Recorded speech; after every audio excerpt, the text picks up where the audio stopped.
এ যুবক বন্ধুরা শুনে নাও,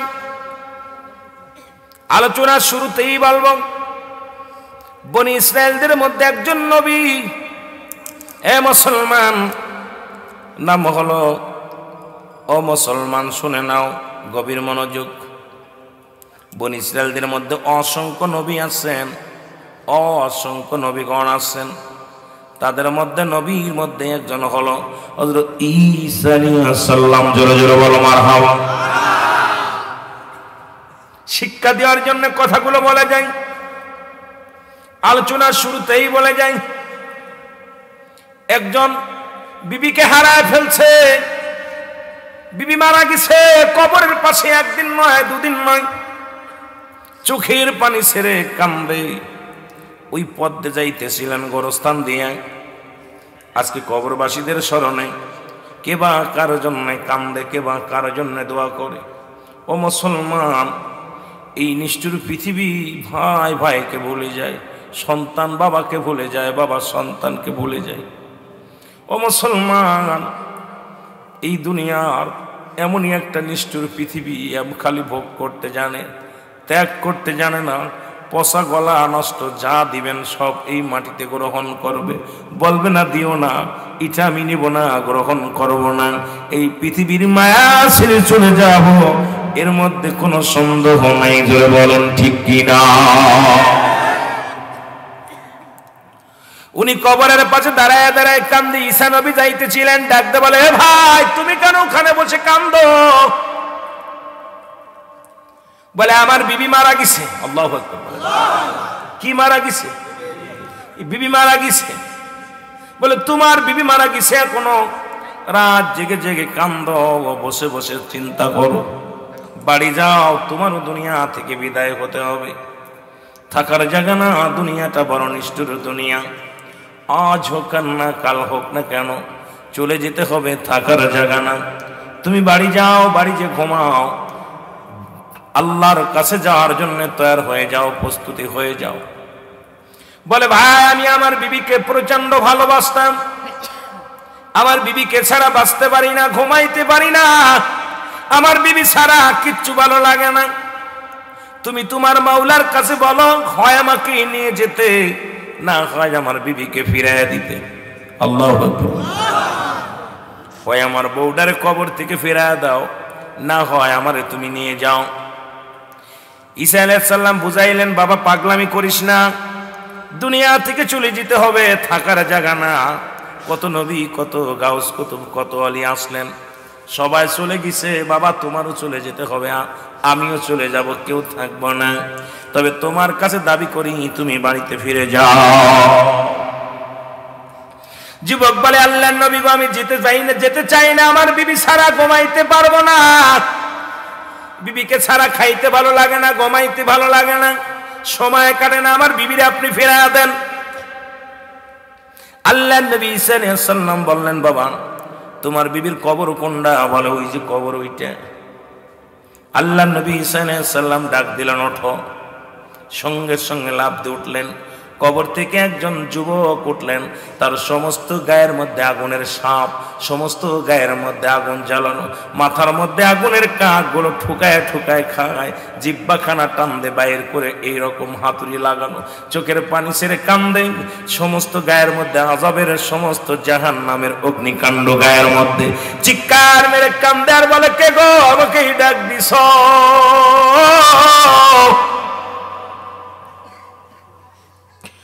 হযরত ঈসা আলাইহিস সালামকে যখন দেখতে পাইলেন যুবক, দেখার সঙ্গে সঙ্গে চিনে ফেলেছে। আপনাদের এক নম্বর কাউন্সিলরকে দেখলেই চিনবেন, এইরকম ঈসা নবীর উম্মত ঈসাকে দেখেই পড়ে ফেলেছে, লা ইলাহা ইল্লাল্লাহু ঈসা রূহুল্লাহ। জোরে জোরে চিল্লায়া বলা যাবে না মারহাবা। সঙ্গে সঙ্গে গায়ের সাপগুলো ঝরে গেল, আগুনগুলো লিভে গেল, অটোমেটিক একটা সুন্দর যুবক হয়ে গেলেন। ঈসা আলাইহিস সালাম বলে, প্রতীক তুমি কবরের পাশে কাঁদছো, তোমার বিবি বলে মারা গেছে, তো একটা বেটা মানুষ। বলে হুজুর ওই কবরটা আমার বিবির কবর না, ওই পাশের কবরটা আমার বিবি, ভুল হয়ে গেছে হুজুর। 1 মাসের মধ্যেই বিবির কবর বল। এ মুসলমান শুনে নাও, পাশের কবরটা আমার বিবির। মুসা আলাইহিস সালাম বলে যুবকরে ঘুমায়া, ঈসা আলাইহিস সালাম বলেন যুবকরে ঘুমায়া যাও। যুবক বলে হুজুর আমার জীবন ধন্য, আমি বেঈমান হয়ে মৃত্যুবরণ করেছিলাম, আপনার কালেমা পড়ার সঙ্গে সঙ্গে জাহান্নামের অগ্নিকাণ্ড আল্লাহ পাক আমারে মাফ করে দিছে। ইয়া আল্লাহর নবী, আমার আল্লাহ যেন কবরের বাকি জীবনটাও মাফ করে দেয়, জোরে বলুন মারহাবা। বাকি জীবনের গুনাহগুলোও যেন আমার মাফ করে দেয়। আল্লাহর নবী সাল্লাল্লাহু আলাইহি সাল্লাম ডাক দিলেন, পাশের কবর থেকে একজন উঠলেন, ওঠো। উঠে গেলেন একজন যুবতী মহিলা, পৃথিবী থেকে যত সুন্দরী হয়ে মারা গিয়েছিল এর চাইতেও সুন্দরী মহিলা, জোরে বলো মারহাবা। ঈসা আলাইহিস সালাম বলে বাবা এটা কি তোমার বিবি? বলে হ্যাঁ আমার বিবি। যাও তুমি ঘরে নিয়ে চলে যাও। কারণ বিবি ছিল একজন ইমানদার, একজন ভালো ব্যক্তি ছিলেন, মেয়েটা আমলদারি ছিল, ঈমান ছিল, এই জন্য মৃত্যুর পরেই তাকে আল্লাহ জান্নাত দান করেছিল, জোরে বলেন মারহাবা। ওই জান্নাতের মধ্যে ছিলেন। বলে বাবা চলে যাও, বাড়ি চলে গেলেন। ডাক দে বলে বিবি রে, আজ 1 মাস আমি ঘুমাই না, খানা খাই না, ঠিক মতো ঘুমাই না, তোমার প্রেমে পাগল, আমি একটু ঘুমাইনি, তুমি একটু জেগে থাকো। বিবির উরতের উপর মাথা দিয়ে যুবক ঘুমায়া গেলেন। ওই রাস্তা দিয়ে যাইতেছিলেন ওই দেশের প্রধানমন্ত্রীর সন্তান, উনি দেখলেন একটা সুন্দরী মহিলা, আগে পরে কত ওই রাস্তা দিয়ে যে গরম ভ্রমণ করেছেন, কোনোদিন এত সুন্দরী মহিলা দেখে নাই। ওনার ঘোড়াটা নিয়ে চলে গেলেন ওই মহিলার কাছে, মহিলার মুখের দিকে তাকাইলেন, মহিলাও পাগল হয়ে গেলেন, রাজা ছেলে দেখিয়ে ছেলেও পাগল হলেন, মেয়েটাকে দেখিয়া ঘোড়ার পিঠের উপরে চড়াইয়া নিয়ে চলে গেলেন। এবার যুবক কয়েক ঘন্টা পরে ঘুম ভাঙলেন, ঘুম ভাঙ্গিয়া দেখে বিবি নাই, কাছে বিবি নাই, চারিদিকে খোঁজাখুঁজি করতে লাগলেন। চারিদিকে খোঁজাখুঁজি করে বিবি কয়, বিবিরা তো খুঁজে পায় না। যুবক পাগল হয়ে গেলেন, 1 মাস সাধনা করে বিবিকে পাইলাম, সেই বিবি যদি এখন হারিয়ে যায় আমি কি লইয়া ঘর করব, কি লইয়া সংসার করব, কি লইয়া আমি ঘুমাইব। বিবির প্রেমে পাগল হয়ে গেলেন। সব জায়গা খুঁজতে খুঁজতে কোথাও বিবিরে পাইলেন না। এবার ফিরে আসলেন ঘরের মধ্যে, দেখে ঘোড়ার পায়ের ছাপ লাগা রয়েছে, জোরে বলেন আল্লাহু আকবার। ঘোড়ার পায়ের ছাপ রয়েছে, জোরে বল আল্লাহু আকবার। এবারে ঘুরে নিশ্চিত আমার বাড়ির আঙ্গিনায় ঘোড়া এসেছিল, আমার বিবিকে নিয়ে গেছে। উনি কি করলেন, ঘোড়াটার পায়ের ছাপ দেখতে দেখতে উনি রওনা হয়ে গেলেন। যে দেখে রাজার রাজমহলে বিবি সোনার পালঙ্গে বসে বাতাস খায়, রাজার সন্তানের সঙ্গে রাজা মুসলমান, শুনে নাও, কুমারের সঙ্গে রঙ্গ নীলায় মজে আছে। দূর থেকে দেখে আফসোস করে আর কয়ে বিবি রে, তোর প্রেমে এত মজে ছিলাম, আজকে তুই আমারে ফাঁকি দিয়া রাজকুমারের সঙ্গে রঙ্গ মিলায় মিশে আসিস রে বিবি। বিবি রে, ও বিবি। বিবি কয় তুমি কে? কয় আমি তোর স্বামী, জোরে বল আল্লাহু আকবার। আমি তোমার স্বামী। বিবি কয় আমার কোনো স্বামী নাই। আমি কি? আমি এই রাজকুমারের বাদী, রাজকুমারের রঙ্গ নীলায় আমি পড়ে গেছি। ডাকতে বলে হুজুর এটা আমার ওয়াইফ ছিল, আমার বিবি ছিল, আপনি একে নিয়ে আইছেন, আমার দিয়া দেন।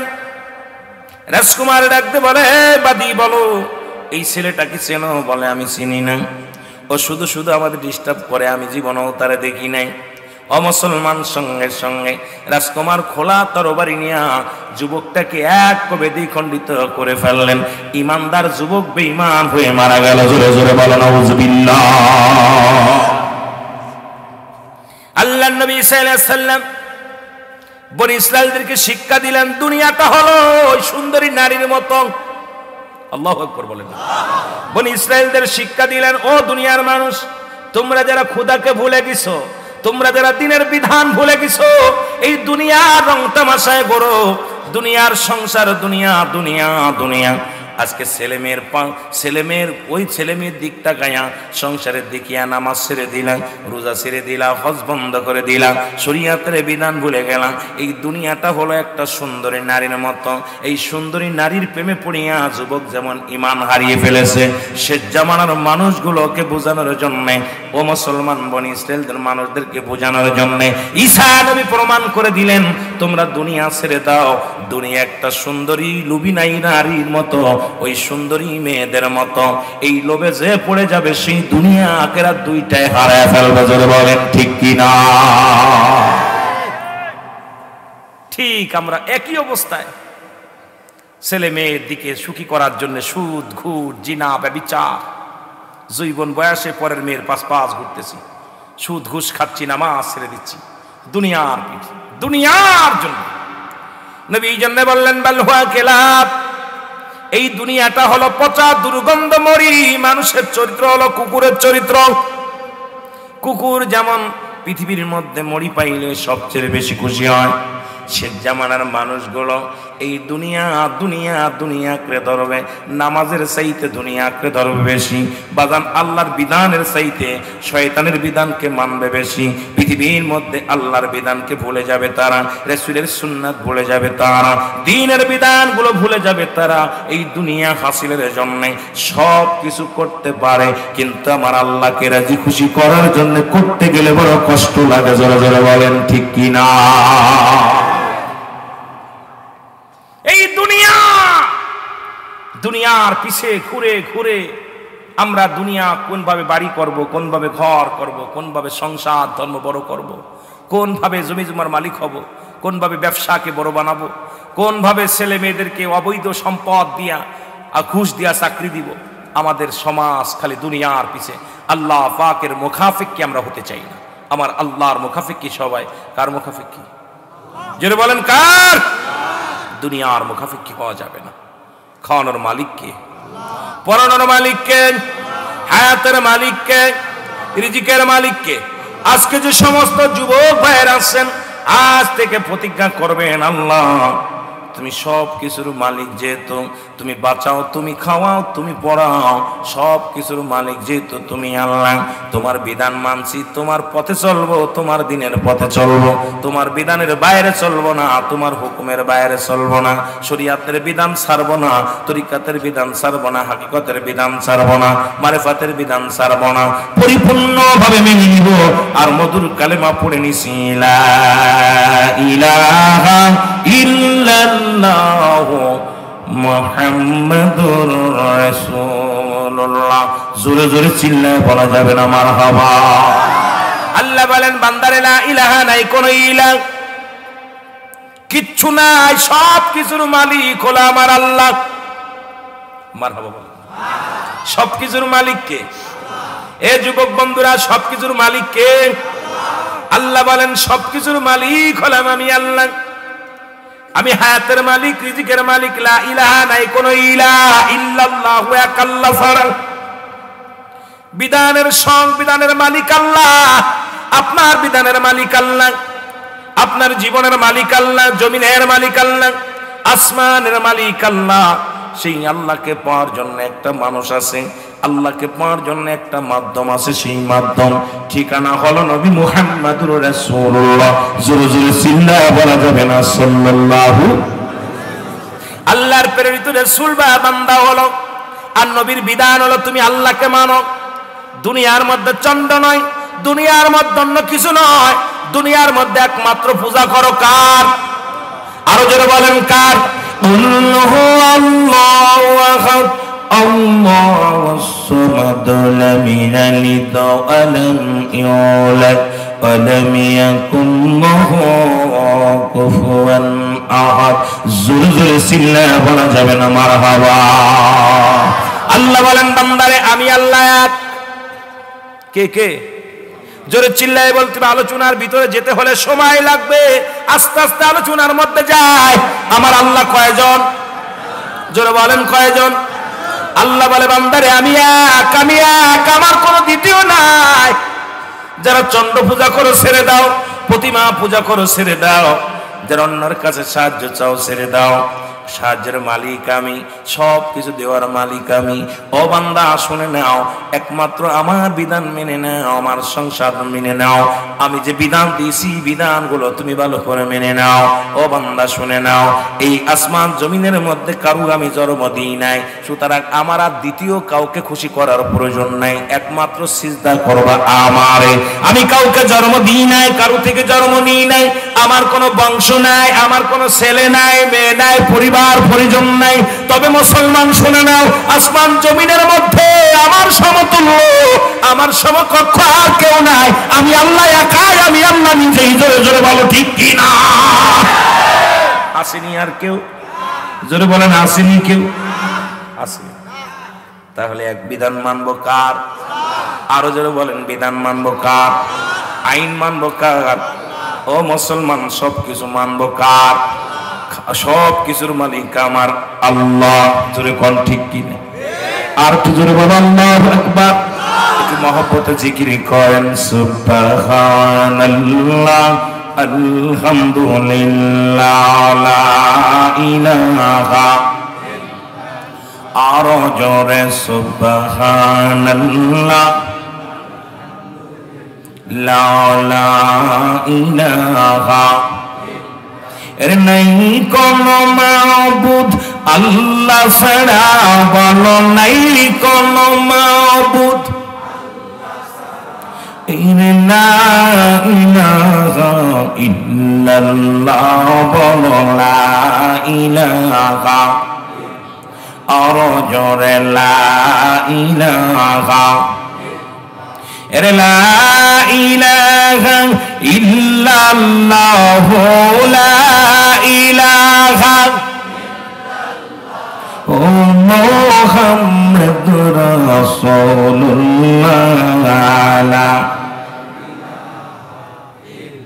এ মুসলমান গভীর মনোযোগ, যুবক বন্ধুরা শুনে নাও, এই কালেমা পড়লেন আব্দুল হুজ্জাব। আমার যুবক বন্ধুদের কয়েকটা কথা বলে আমি মেন আলোচনায় চলে যাব।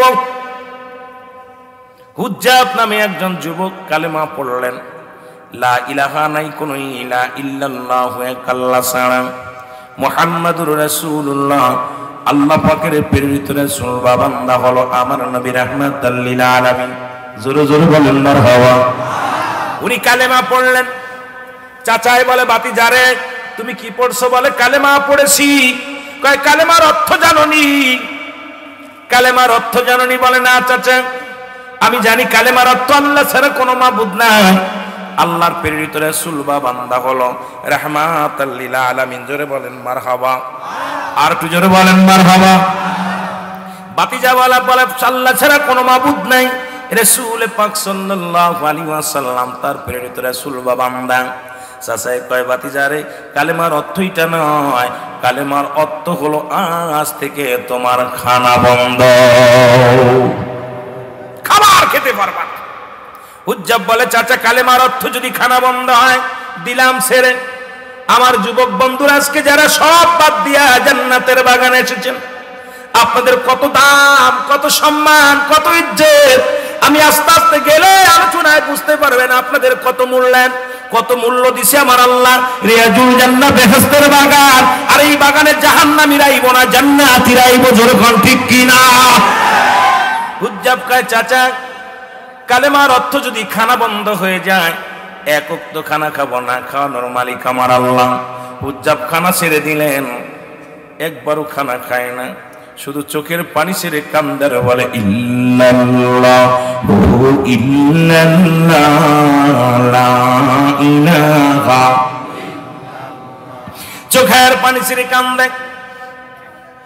লোকজন এসে বলে, হুজ্জাবের চাচা তুমি জানো নি হুজ্জাব তো কালেমা ছাড়ে নাই, সে খানা বন্ধ, একটা সপ্তাহ খানা বন্ধ, শুধু জোরে জোরে কালেমা পড়ে, আরো স্পিরিট বেড়ে গেছে।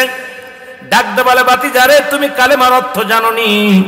কয় আপনি বললেন খানা বন্ধ, খানা খাই না, আরো অর্থ আসেনি? কয় অর্থ আছে বাবা,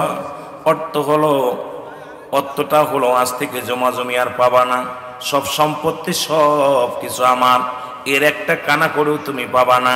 হুজ্জাব বলে, না চাচা, যদি কালেমার অর্থ খানা বন্ধ হয় দুঃখ নাই, কালেমার অর্থ যদি জমা জমির মালিক হও, এটাও যদি না হয় সব মেনে নিলাম, কারণ এই জমা জমি সম্পদ সব কিছুর মালিক আমার আল্লাহ।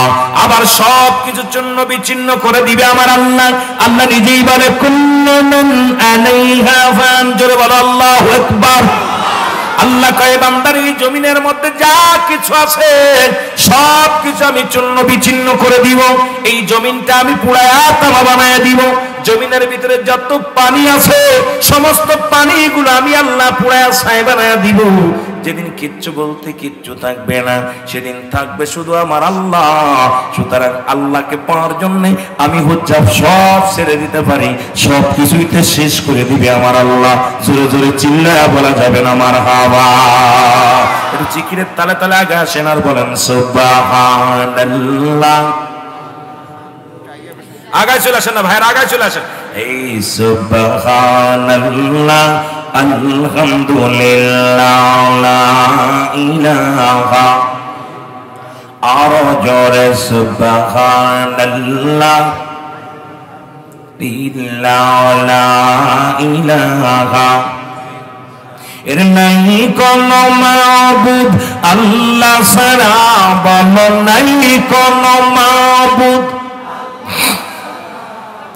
লা ইলাহা ইল্লাল্লাহ, বলো সুবহানাল্লাহ আলহামদুলিল্লাহ, সুবহানাল্লাহ আলহামদুলিল্লাহ লা ইলাহা। এই দুনিয়ার মুসলমান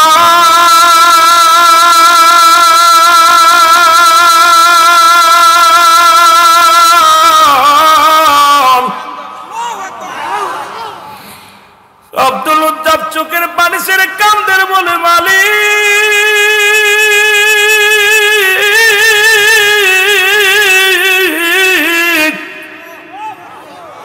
তুমি খাও, তুমি পড়াও, তুমি সব কিছুর মালিক।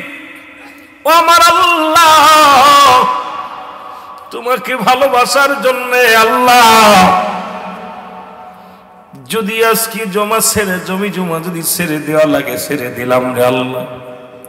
খানা বন্ধ করে দিছি, কিন্তু আমার জবান থেকে তুমি কালেমাটা মুছে দিও না, আমার জবান থেকে এই মধুর কালেমা উঠায়া দিও না রে আল্লাহ। আল্লাহ কিচ্ছু চাই না, সম্পদ চাই না, বাড়ি চাই না, গাড়ি চাই না, নারী চাই না রে আল্লাহ। তোমার বিধান মানি, তোমার হুকুম মানার কারণে যদি যত কষ্ট আসুক রে কেন আল্লাহ, সব কষ্ট আমি মেনে নিব, তবু মধুর কালেমা যেন জবান থেকে বন্ধ না হয়। আরো জোরে জোরে কালেমা পড়া শুরু করলো। উজ্জাবের কাছে ডাকতে বলে, চাচা এই ভাতিজা রে, তুমি কি কালেমার অর্থ জানো? যুবক উজ্জাব বলে, চাচা আপনি বললেন খানা বন্ধ, খানা খায় না, সম্পদ থেকে বঞ্চিত, আমি সম্পদের বড়াই করি না, সম্পদের আমি তোয়াক্কু করি না, একমাত্র আল্লাহর প্রেমে আমি পাগল। যিনি আমার হায়াতের মালিক, যিনি আমার রিজিকের মালিক, যিনি আমার সংসারের মালিক, যিনি আমার সব পালন কর্তা, যিনি আমার সব কিছুর মালিক, যিনি আমার রব, ইনি আমার বিধান, তিনি আমার সংশোধন, তিনি আমার সব। সুতরাং পৃথিবীর সব কিছু ছাড়তে পারি, তারে ছাড়তে পারি না। জোরে বল আল্লাহু আকবার। বলে, ভাতিজা রে কালেমার অর্থ জানোনি? কয় আপনি তো বললেন এটা এটা। বলে, না ভাতিজা না, কালেমার অর্থ তোমার পণ্যের কাপড় খুলে দেওয়া লাগবে, এই কাপড়টা রাখা যাবে না, গায়ের কাপড় রাখা যাবে না। 18 বছরের যুবক একটা চিৎকার মেরে বলে, চাচা আমি যদি উলঙ্গ হয়ে কাপড়টা খুলে দিই মানুষ আমাকে পাগল বলবে, আপনার কাছে একটু দাবি করব, আমার যা কষ্ট দেন মেনে নিব, কিন্তু পণ্যের কাপড়টা আপনি খুলে নিবেন না, আমাকে আপনি কষ্টটা দিবেন না, আপনার কাছে আমার একটা দাবি। চাচাই কই তো পাইছি, ভাতিজার কালেমা বন্ধ করার একটা বড় উপায় পেয়েছি। ডাকতে বলে, ভাতিজার হয় কালেমা ছেড়ে দাও, নাই কাপড় ছেড়ে দাও।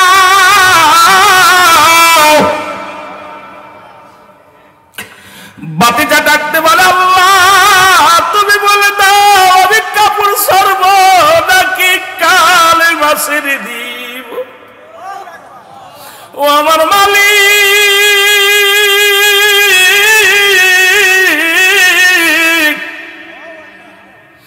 আজকে বড় পরীক্ষার মধ্যে আমি পড়েছি, তুমি বলে দাও আমি পণ্যের কাপড় ছাড়বো নাকি তোমার ছেড়ে দিব। তুমি যদি বলে দাও সমাধান দাও রে আমার আল্লাহ, তুমি ছাড়া আমার সমাধান দেওয়ার মতো আর কেউ নাই। জোরে জোরে চিল্লায় বলা যাবে না মারহাবা। চিৎকার মেরে বল আল্লাহ একটি সমাধান দাও আল্লাহ। আমি কি কাপড় ছাড়বো নাকি ঈমান ছেড়ে দিব? কি জন্য ডাক দে বলে হুজ্জাব রে, কাপড় গেলে কাপড়ের অভাব নাই, ঈমান গেলে ঈমান আর পাবি না। ওরে দুনিয়ার কাপড় ছেড়ে দিয়ে ঈমান ছাড়িস না, ওরে ঈমান গেলে তোর জীবনটা ধন্য হবে না রে হুজ্জাব। বাতিজার সঙ্গে সঙ্গে চোখটা বন্ধ করে হুজ্জাব পণ্যের কাপড় খুলে দিলেন, খুইলা দেওয়া দোষ শুরু করে দিলেন। পিছন থেকে চাচা এটাকে হুজ্জাব দাঁড়াও। 18 বছরের যুবক পণ্যের কাপড় খুলে দিয়ে চলে গেলেন। ছোট্টবেলা তার বাবা মারা যায়, মা অন্য পুরুষের সঙ্গে বিবাহ বন্ধনে আবদ্ধ হয়েছে।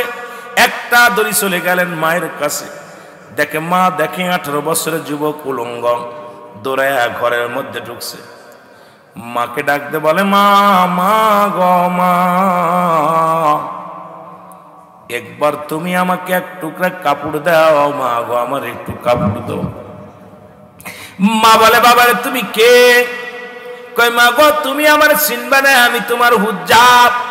ছোট্টবেলা যখন আমার বয়স 4 বছর আমার আব্বাজান মারা যান, তুমি অন্য পুরুষের সঙ্গে বিবাহ বন্ধনে আবদ্ধ হয়েছ। আমার চাচা আমার কালেমা পড়ার অপরাধে, ঈমান আনার অপরাধে গো মা আমার এই দুনিয়ার মধ্যে খানা বন্ধ করে দিছে, কালেমা বন্ধ করতে পারে নাই। দুনিয়ার সম্পদ যত পেয়েছিলাম সব কিছু বন্ধ করে দিছে, কিন্তু আমার ঈমান নষ্ট করতে পারে নাই। মা গো সর্বশেষে আমার পণ্যের কাপড়টা খুলে নিছে, মা একটু দয়া করে একটা টুকরা কাপড় দাও। যার ভালোবাসায় আমি ঈমান আনিয়া এই পণ্যের কাপড় খুলে দিছি, সেই রাহমাতুল লিল আলামিনের কদমের মধ্যে চলে যাব। লা ইলাহা ইল্লাল্লাহু সাল্লাল্লাহু আলাইহি ওয়াসাল্লাম। হুজ্জাবের মা ভিতর থেকে এক টুকরা কাপড় দিলেন। এর কাপড় খানা 2 টুকরা করিয়া পণ্যের ভিতরে লাগাইয়া দোষ শুরু করে দিলেন। পিছন থেকে মা ডাকে বাবা হুজ্জাব একটু তাকা দাও, আমি তোর জনম দুঃখিনী মা, 10 মাস 10 দিন গর্ভে ধারণ করেছিলাম। বাবারে তুই 4 বছরের সন্তান তোরে রেখে আমি অন্য পুরুষের কাছে এসেছি রে বাবা, একবার তাকায় দেখ, আমি তোর জনম দুঃখিনী মা, একবার তুই তাকায় দেখ। হুজ্জাব বলে মা গো দেখা হবে, যদি বেঁচে থাকি দেখা হবে। যে নবীর প্রেমে পাগল হইয়া যে মাওলার কালেমা পড়িয়া পণ্যের কাপড় খুলে দিছি মা, সেই নবীর সঙ্গে সাক্ষাৎ না করা পর্যন্ত যেন আমার মৃত্যু হয় না, তুমি দোয়া করো আল্লাহর দরবারে মা, সেই নবী রাহমাতুল লিল আলামিনের চেহারা মুবারক যেন দেখতে পারি, আর এই মধুর কালেমা যেন পড়তে পারি গো মা, বিদায়। জোরে জোরে চিল্লায় বলা যাবে আল্লাহু আকবার। রহমতের নবী রাহমাতুল লিল আলামিনের কদমের মধ্যে চলে গেলেন। নবীর সাহাবীদের কাছে ঘটনা শুনতে পাইলেন। নবীজি ডাকতে বললেন কে সেই বালকটাকে ডাক দাও। হুজ্জাবকে নিয়ে আসা হলো।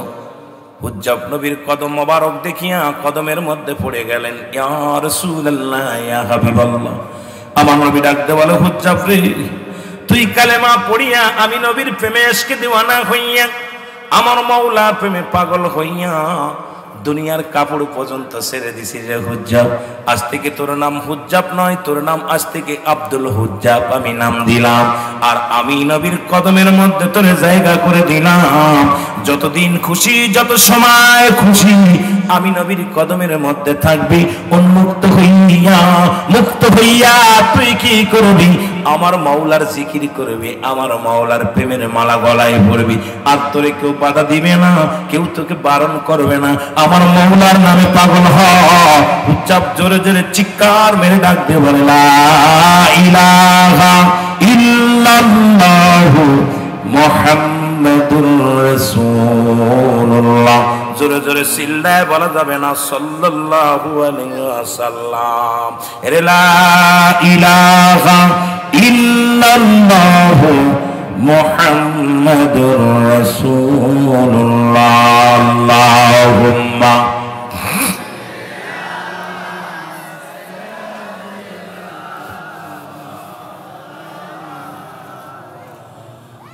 ওয়ালা আলি সাইয়্যিদিনা মহব্বতে বলেন আল্লাহুম্মা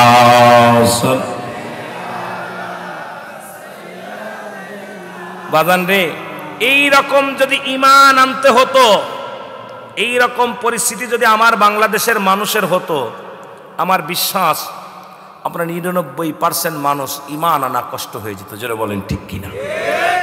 একটা রাত জান্নাতের বাগানে বসবে, 1 ঘন্টা আধা ঘন্টা বসা পরই মোড়া মোড়া ছেড়ে দেয়, কষ্ট হয়ে যায়, প্রস্রাব, ডায়াবেটিস। কষ্ট নেবেন না, বড় কষ্ট হলো যদি এইরকম জমি জমা সারা লাগতো, ক্ষুধার্ত অবস্থায়, দুপুরে অনেকে খানা খান নাই, রাত্রে আর নামাজই পড়ে না অনেক সময়, দ্যাট ক্ষুধা লাগছে আর পড়বো না। কিন্তু যে ব্যক্তি সব কিছু ত্যাগ করে আল্লাহকে পাওয়ার জন্যে যে ব্যক্তি পাগল হলো, আমাকে তারই আলোচনা করতে বলেছেন। বলে কর্তৃপক্ষ বলছে ভাই হযরত বিলাল রাদিয়াল্লাহু তাআলার একটু আলোচনাটা করবেন। কিন্তু এশকের মধ্যে যাওয়ার পর দেখলাম এই কালেমার ওয়াজ যদি করি রাত শেষ। এই কালেমা ঈমানের জন্য, এই জন্য মানব জীবনের অমূল্য সম্পদের নাম হলো ঈমান। সুবহানাল্লাহ বলেন না? মানব জীবনের অমূল্য সম্পদের নাম কি?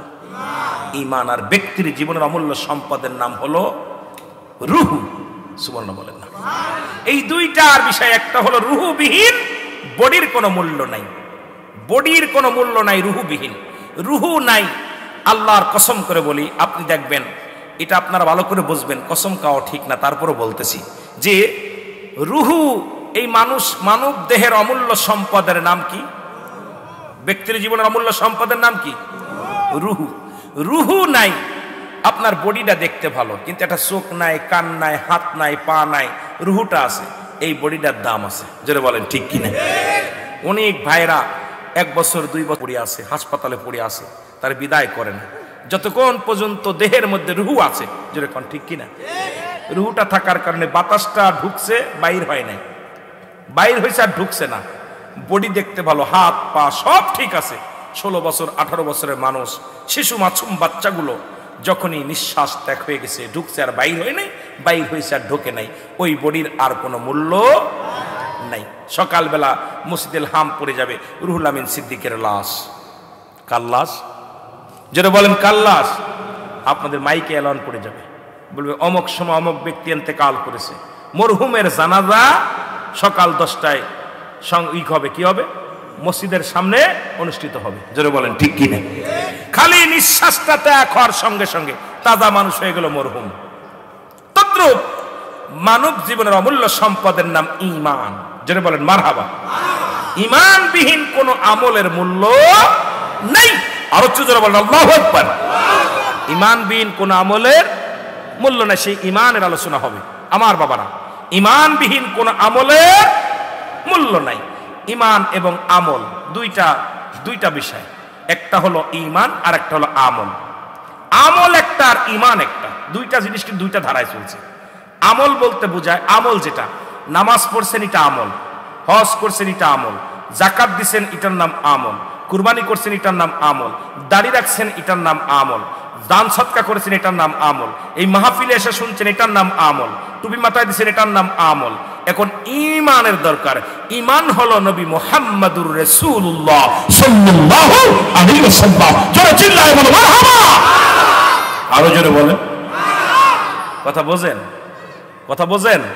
তাহলে আপনার ঈমান আছে অনেক। আমাদের দেশে এই দুইটা দোষ এখন দেখতেছি, একটা হলো ঈমান, একটা হলো আমল। দেখা যায় কিছু মানুষের ভিতরে ঈমান আছে, আমল নাই, আবার কিছু মানুষের মধ্যে আমল আছে, ঈমান নাই। ঠিক কিনা? কিছু মানুষ আমল ভালো কিন্তু ঈমান নাই। দেখা যায় দাড়ি, টুপি, জুব্বা, পাগড়ি সব, তার মধ্যে নবী আছে, নবীর নামটা শুনলেই কেন যেন মুখটা বেজার হয়ে যায়। রাসূলুল্লাহর নাম শুনলেই কলিজার মধ্যে আগুন ধরে যায়। জোরে বলেন ঠিক কিনা? কথা বলেন না কেন? এদের ভিতরে আমল, ঈমান নাই। আর ঈমান না থেকে আমল করলে ওই আমল লাভ নেই। আপনার নামাজ, রোজা, হজ, যাকাত সবকিছু বরবাদ হয়ে যাবে যদি ঈমান নামের বস্তুরা থাকে। আগে আনতে হবে ঈমান, আর সেই ঈমান আনতে হলে অবশ্যই ঈমান এনে যখন আপনি আমল করবেন আল্লাহর নৈকট্য হাসিল করা আপনার জন্য সহজ হয়ে যাবে। জোরে বলেন ঠিক কিনা, আরো জোরে বলেন ঠিক কিনা। কিন্তু দুঃখের বিষয়, অনেক মানুষ আমলের মধ্যে খুব ভরপুর, ঈমান নাই। আপনাদের এলাকাও আছে, আমাদের এলাকাও আছে, সারা বাংলাদেশে আছে। কথা বুঝেননি? নবীজির নাম শুনলেই তাদের কলিজার মধ্যে, গায়ের মধ্যে চুলকানি রোগ বেড়ে যায়। জোরে বলেন ঠিক কিনা। আল্লাহ আমাদের বোঝার তৌফিক দান করুন। জোরে বলেন আমিন। আমি কাউকে কষ্ট দিতে আসি নাই, কাউকে দুঃখ দিতে আসি নাই, কারণ কাউকে আঘাত করতে রাজি নয়। কারণ ঈমানই আওয়াজ, ঈমানটা হলো কালেমা, নামাজ, রোজা, হজ, যাকাত, ইসলাম, ঈমান, ইহসান, কালেমা, আপনার শরিয়াত, তরিকত, হাকিকত, মারিফাত, আগুন, পানি, মাটি, বাতাস। জোরে জোরে চিল্লায় বলেন মারহাবা। আর একটু জোরে বলেন মারহাবা। আমরা যদি বলি খালি মাটির তৈরি মানুষ, প্রচন্ড ভুল করব। মানুষকে 4টা রং দিছে। একটা কি? আগুন, পানি, মাটি, বাতাস। কয়টা দিছে? জোরে বলেন কয়টা? 4টা রং আপনার ভিতর দিয়া। কয়টা রং? জোরে বলেন কয়টা রং? আগুন, পানি, মাটি, বাতাস। এখন আমরা খালি কই মাটির মানুষ, মাটির মানুষ। আরো তো 3টে মিশ্রিত আছে। এই জন্য দেখবেন ওই 3টা 4টা রং যখন দেখবেন যাদের নসিবে পানির ভাগটা বেশি পড়ছে, পানির কাজ হলো নিচে মোগরানো, পানি হলো নিচে মোগরা। দেখবেন জান্নাতের বাগান তারা ভালো কাজ চেনেন। বাজারে গেলেও একটা পিছন পিছন করে, কারণ ছেঁচড়ামি ছেঁচড়ামি ভাব। পানির কাজ দেখবেন নিচে, সকালবেলা উজু করবেন উঁচু জায়গায় দেখবেন গোড়ায় গোড়ায় পানিগুলো নিচের দিকে চলে যায়, উপর মোজায় না। যেরকম ঠিক কিনা? পানির কাজ কি? নিচের দিকে গোড়ায়। আমাদের মুসলমান আমল করি কিন্তু ওই নিচের দিকে, কারণ ওদের অবস্থা খুব খারাপ। চিন্তা করে আজ করবো না, কাল করবো, কাল করবো না, পশু করবো, পশু করবো, তসু করবো, করতে করতে সময় শেষ। আর একটা দেখবেন বাতাস, এই বাতাসের ভাগটা যাদের নসিবে বেশি দেখবেন ওরা এক জায়গায় বসতে পারে না। মসজিদে গেলে সালাম ফিরে মারে দৌড়। ঠিক কি না? ইমাম সাহেবরা ভালো বলতে পারে। নামাজ জুম্মার দিনে যদি খুতবা 2 রাকাত নামাজ পড়ে আজুদর কালুদর সালাম আসসালামু আলাইকুম আসসালাম এইটুক আসসালা কর সঙ্গে সঙ্গে মনে হয় দৌড় পিছন থেকে সরে গেছে। যেরকম ঠিক কিনা? এই বাতাসের ভাগ যাদের ভাগ্যে বেশি ওরা ভালো কাজে বসতে পারে না। দেখবেন মসজিদে যে উজবিশ করে, মাহফিলে গেলে বসতে পারে না, দিনে আলোচনা হলে বসতে পারে না, ভালো জায়গা ওদের কাজের উড়ে বেড়ায়। দেখবেন এই বাজারে এক জায়গায় রাস্তাঘাটে দৌড়ে দৌড়ে পড়েছে, দেখবেন এই জায়গায় ওই জায়গা, ওই জায়গায়, ওই জায়গায়, ওই জায়গায় টোটো করে বেড়ায়। বুড়া হয়ে গেছে তাও টোটো করে বেড়ায়। যেরকম ঠিক কিনা? হাঁটতে পারে না, লাঠি ভর দিয়ে ঠুক ঠুক ঠুক ঠুক করতে করতে চলে যাচ্ছে। যেরকম ঠিক কিনা? বাতাসের কামড় উড়ে বেড়ানো, এক জায়গায় বসতে পারে না। আরেকটা দেখবেন আগুন, এই আগুনের ভাগটা যাদের নসিবে বেশি এদের রাগ বেশি, মেজাজ বেশি। ভালো কথা বলবে, চাচা কই যাচ্ছ, তোর কাজ করতে হবে নাকি রে? ঠিক কিনা? এই আগুনের ভাগটা যাদের বেশি পড়ছে এদের মেজাজ করা।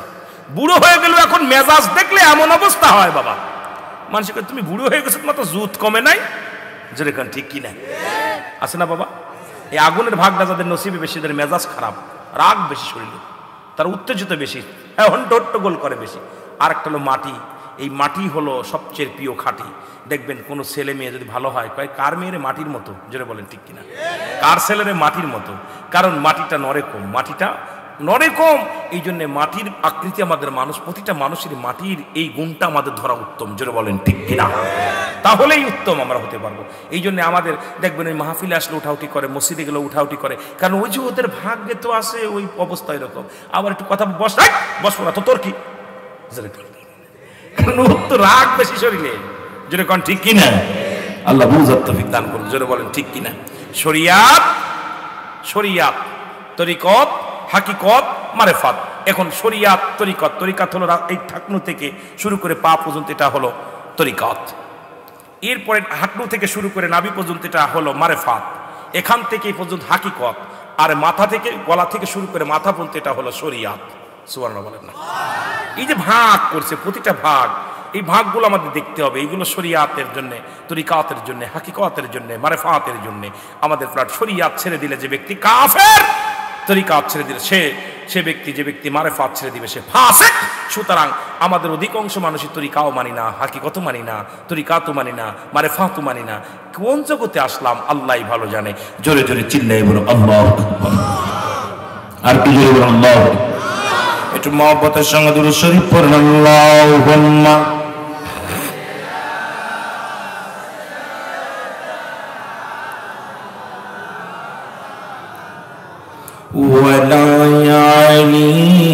سيدنا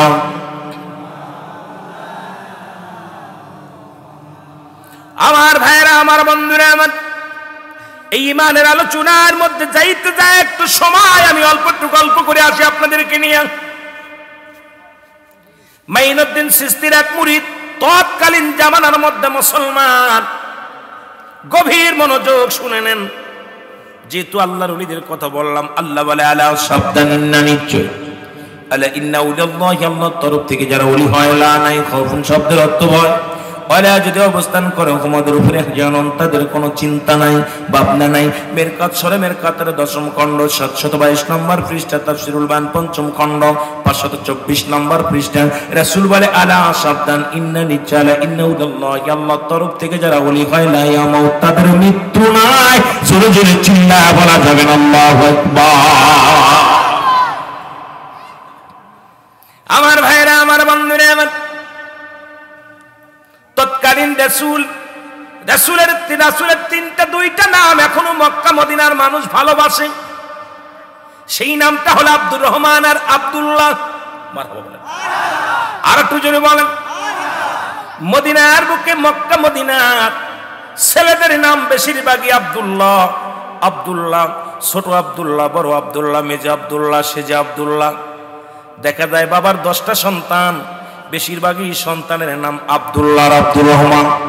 এই দুটি নাম বেশি পছন্দ করে মক্কা মদিনার মানুষেরা। একজন ব্যক্তি তার 3টা সন্তান, 3 ছেলে, একটার নাম ছোট আব্দুল্লাহ, বড় আব্দুল্লাহ, মেজো আব্দুল্লাহ। জোরে বলো মারহাবা। কয়জন আব্দুল্লাহ? জোরে বলেন কয়জন আব্দুল্লাহ? 3 জন আব্দুল্লাহ। বাবা মৃত্যু শয্যায় সজ্জিত। বাবা ডাকতে বলেন, বুঝানোর জন্য কথাটা বলে যায়, আজকে কে কারে চিনবে বাবা শুনে নাও। আব্দুল্লাহর বাবা ডাকতে বলে, বাবা আব্দুল্লাহ তোমরা আসো, আমি মারা যাব, কিছুক্ষণ পরেই চলে যাব দুনিয়া থেকে। আমি তোমাদের কিছু ওসিয়াত করে যাই, তোমরা মনোযোগ দিয়া শুনবা। 3 সন্তান, 3 জন আব্দুল্লাহ বাবার পাশে এসে দাঁড়াইলেন। দাঁড়ানোর পর ডাকতে বলে, আমার ওয়ারের সূত্রে যত জমি জমা আছে এগুলো পাবে আমার আব্দুল্লাহ, এগুলো পাবে আমার আব্দুল্লাহ, আর এগুলোর একটা কিছু পাবে না আমার আব্দুল্লাহ। বলে আই সন্তই, সঙ্গে সঙ্গে ওই লোকটা দুনিয়া থেকে বিদায় হয়ে গেল। ইন্না লিল্লাহি ওয়া ইন্না ইলাইহি রাজিউন। কুল্লু নাফসিন, কষ্ট হচ্ছে আপনাদের? 3 আব্দুল্লাহ বাবা বলে গেলেন, বড় আব্দুল্লাহ পাবে, আব্দুল্লাহ পাবে, আব্দুল্লাহ পাবে, আব্দুল্লাহ পাবে না। 3 বার বলেই তিনি মারা গেলেন। 3 ছেলের ভিতরে হট্টগোল শুরু হয়ে গেল। 3 ভাই কয়, কে পাবে? আব্বা তো 2 জনের কথা বলছে, আব্দুল্লাহ পাবে, আব্দুল্লাহ পাবে, আব্দুল্লাহ পাবে না। এখন বড় আব্দুল্লাহ কয়, এই জমা জমির ভাগটা কে পাবে? আব্বা তো বলে গেছেন আব্দুল্লাহ পাবে। মেজো আব্দুল্লাহ বলে, আব্বা তো বলে গেলেন আব্দুল্লাহ পাবে, এখন কে পাবে? আমি পাবো না, বড়জন পাবে। ছোটজনকে আব্বা তো পাবে বলছে, আব্দুল্লাহ পাবে, আব্দুল্লাহ পাবে না। এখন এই 3 জনের মধ্যে কেউ ফয়সালা দিতে পারে না যে 2 জন পাবে, ওয়ারের সূত্রে সম্পত্তির মালিক হবে 2 জন, একজন পাবে না। এটা নিয়ে বড় ঝামেলার মধ্যে পড়ে গেছে। জোরে বলুন আল্লাহু আকবার। মায়ের কাছে বলে, মা এর সমাধান দিও তুমি। মা বাবা আমি দিতে পারবো না, যেহেতু তোর বাবা বলে গেছে আব্দুল্লাহ পাবে, আব্দুল্লাহ পাবে, আব্দুল্লাহ পাবে না। তোর আব্বাই বলতে পারে কোন আব্দুল্লাহ পাবে, কোন আব্দুল্লাহ পাবে না। সুতরাং এই কথাগুলো আমি বলতে পারবো না বাবা। 3 আব্দুল্লাহ চলে গেলে রাস্তায় রাস্তায় ঘুরে বেড়ায়, সমাধান দেবে কে? বাবার এই সম্পত্তির মালিক হব, এখন একজন তো পাবে না, 2 জন পাবে।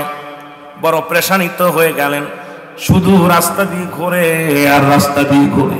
আল্লাহু আকবার বলে। হঠাৎ করে বাদাম দিয়ে একজন লোক এসে বলে, প্রতীক শোনো। মারহাবা বলেন, আর একটু জোরে বলেন মারহাবা। একটু শোনো। বলে কি? বলে তুমি কি আমার এই একটা উটনি দেখছো নি? একটা উট হারিয়ে গেছে, আমার উটনি হারিয়ে গেছে। উটনি যেটা বলে মহিলারে বলে উটনি আর উট, একটা উটনি হারিয়ে গেছে।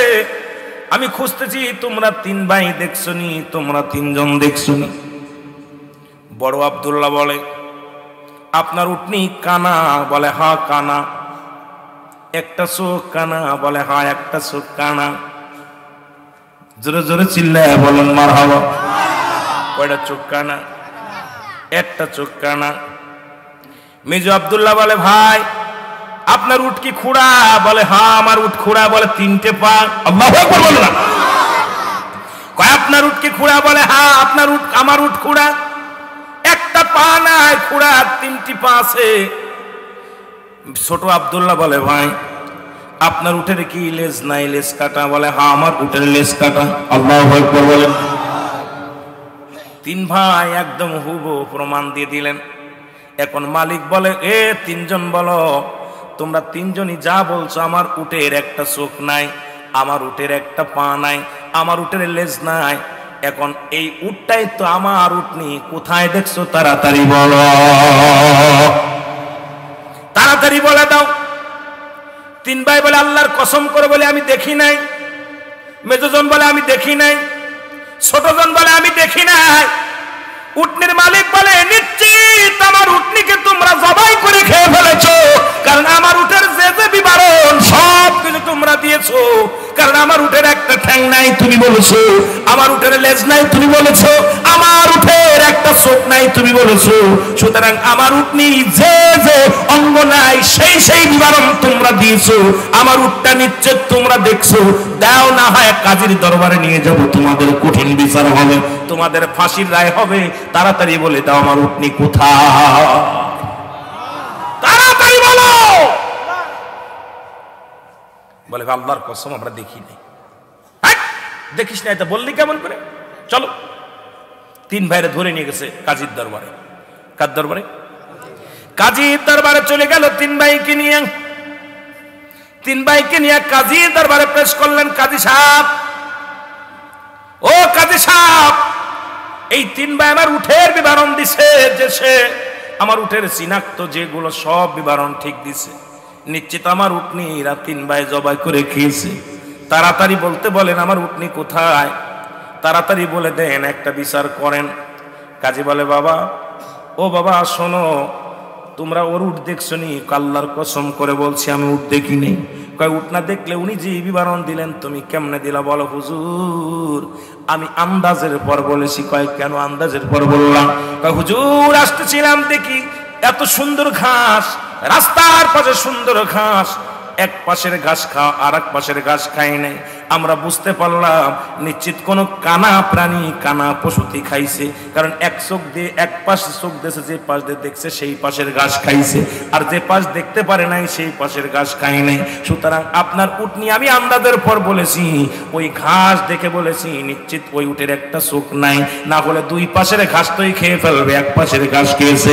সুতরাং ওই উটটা আমি আন্দাজের পর বলেছি উটের একটা চোখ নাই। জোরে বলো আল্লাহু আকবার। কাজী কয় শাবাশ, ঘাস খাওয়া দেখে বলে দিছো? হ্যাঁ আন্দাজের পর বলছি, মানলাম। মেজনটা বলে, তুমি বলো তুমি কিসের পর বললা? তুমি তার একটা উঠের একটা ঠ্যাং নাই তুমি কেমনে বললা? বলে হুজুর আসতেছিলাম বালুচর দিয়ে দেখি 3টা পায়ের ছাপ লেগে আছে, 4টা পায়ের ছাপ নাই। ওই ঘাস খেয়ে আসতেছিল, আমরা দেখলাম 3টা পায়ের দাগ রয়েছে মাটির মধ্যে, কিন্তু 4টা পায়ের দাগ নাই। এ দ্বারা বুঝতে পারলাম যে প্রাণীটা ঘাস খাইছে ওর 3টা পা আছে, 4টা পা নাই। ওই আন্দাজের পর বলেছি 3টা পা, কারণ 4টা পায়ের দাগ দেখি নাই, একটা পা কম। ওই 3টা পায়ের ছাপ দেখে বলেছি নিশ্চিত যে প্রাণী ঘাসগুলো খেয়েছে সেই প্রাণী 3টা পা, একটা পা নাই। জোরে বলো আল্লাহু আকবার। কাজী কয় শাবাশ, তোর তো বুদ্ধি আছে। তৃতীয় আব্দুল্লাহ বলে, তুমি বলো কিসের পর বললা, কিসের পর আন্দাজ করে বললা উটের লেজ নাই? হুজুর দেখলাম কয়েক জায়গা লেদেছে, পায়খানা করেছে, ওর যদি লেজ থাকতো লেজ দিয়ে বাড়ি মারলে পায়খানাটা ভেঙে যেত। পায়খানাটা সারাই যেত। যে জায়গায় লেগেছে ঠিক সেই জায়গায় পড়েছে, একটু ভাঙ্গে নাই, একটু কোনো নষ্ট হয় নাই, লেজটা একই জায়গা পড়েছে। ইয়া দ্বারা বুঝতে পারলাম উটটার মনে হয় লেজ নাই, যদি লেজ থাকতো তাহলে লেজে নাড়া মারতো, পায়খানা ভেঙে যেত। যেহেতু পায়খানাটা ভাঙ্গে নাই, এই জন্য আস্ত পায়খানা দেখলাম। আস্ত ওইটা দেখার কারণে আমি মনে মনে চিন্তা করলাম নিশ্চিত উঠের কোনো লেজ নাই, লেজ থাকলে তো পায়খানাটা এইরকম নষ্ট হয়ে যেত, ভালো থাকতো না, ভেঙে গুড়া গুড়া হয়ে যেত। এটা দেখে আমি অনুমান করেছি উটের মনে হয় লেজ নাই, লেজ নাই। কাজী কয় তোদের মধ্যে এত জ্ঞানী মানুষই তো আমার দরকার। আমি এতদিন রাজ্য পরিচালনা করি, এত জ্ঞানী মানুষ আমার নজরে পড়ে নাই। আয় তোরা 3 ভাই আমার রাজ্যে থাকবি। আর না তুই যাও, যাও যা যা বলছে তো অনুমান করে বলছে, যাও তোমার খুঁজে বেড়াও। লোকটা চলে গেছে। 3 জনরে বলতেছে আমার এই রাজ্য দেখাশোনার দায়িত্ব আমি তোমাদের দিতে চাই, কারণ তোমাদের মতো এরকম জ্ঞানী মানুষ থাকলে আমি জীবনে আমার কেউ পরাজয় করতে পারবে না। তোমরা যেভাবে জ্ঞান খাটায় কথা বলো, আন্দাজের পর যা যা বলছো তাই হয়ে গেছে, সুতরাং তোমাদের আমার দরকার। আব্দুল্লাহ বলে শোনেন, আমরা আপনার রাজ্যে থাকতে আসি না, আমরা একটা বিপদে পড়ে বাইর হয়েছি, বিপদে পড়ে বাইর হয়েছি। আমার বড় ভাইয়ের নাম আব্দুল্লাহ, আমার ছোট ভাইয়ের নাম আব্দুল্লাহ, আমার নাম আব্দুল্লাহ। আল্লাহু আকবার বলেন না। 3 ভাইয়ের নাম আব্দুল্লাহ। আমার আব্বা জান মরণের সময় 3 ভাইকে ডাকলেন, কোথায় রে আব্দুল্লাহ রায়? ডাকতে বললেন আব্দুল্লাহ এই জমাজমির ভাগ পাবে আব্দুল্লাহ, জমাজমির ভাগ পাবে আব্দুল্লাহ। আমার ওয়ারিস সূত্রের জমি জমার সম্পদ পাবে আব্দুল্লাহ। আব্দুল্লাহ পাবে না। 2 বার বলছে পাবে, 1 বার বলছে পাবে না। এখন 3 ভাইয়ের মধ্যে আমাদের ঝামেলা বাঁচছে, কে পাবে না, কোন 2 জন পাবে, এটা নিয়ে ঝামেলার মধ্যে আছি। এটা সংশোধনের জন্য, এটা একটা পরামর্শের জন্য, এটা একটা সুরার জন্য আমরা ঘর থেকে বাইরে হয়েছি, কোনো মানুষ পাই না, কারোর কাছ থেকে সমাধান পাই নাই, বড় কষ্টের মধ্যে আছি। কাজী কয় রে বাবা এত বিশাল বড় বিপদের মধ্যে তোমরা আছো, জোরে জোরে বলো আল্লাহু আকবার। এ তো সেই উটের চাইতো ভেজাল, এর সমাধান কি দিবে? তবে থাকো বাবা, দেখা যাক তোমাদের সমাধান দিয়ে দিব। তবে আজকের দিনটা থাকো, আগামীকাল সমাধান দিব। রাতের বেলা বললেন আমি তোমাদের মেহমানদারি করাতে চাই। মেহমানদারি করাইলেন, আল্লাহু আকবার বলো। মেহমানদারি করাইলেন।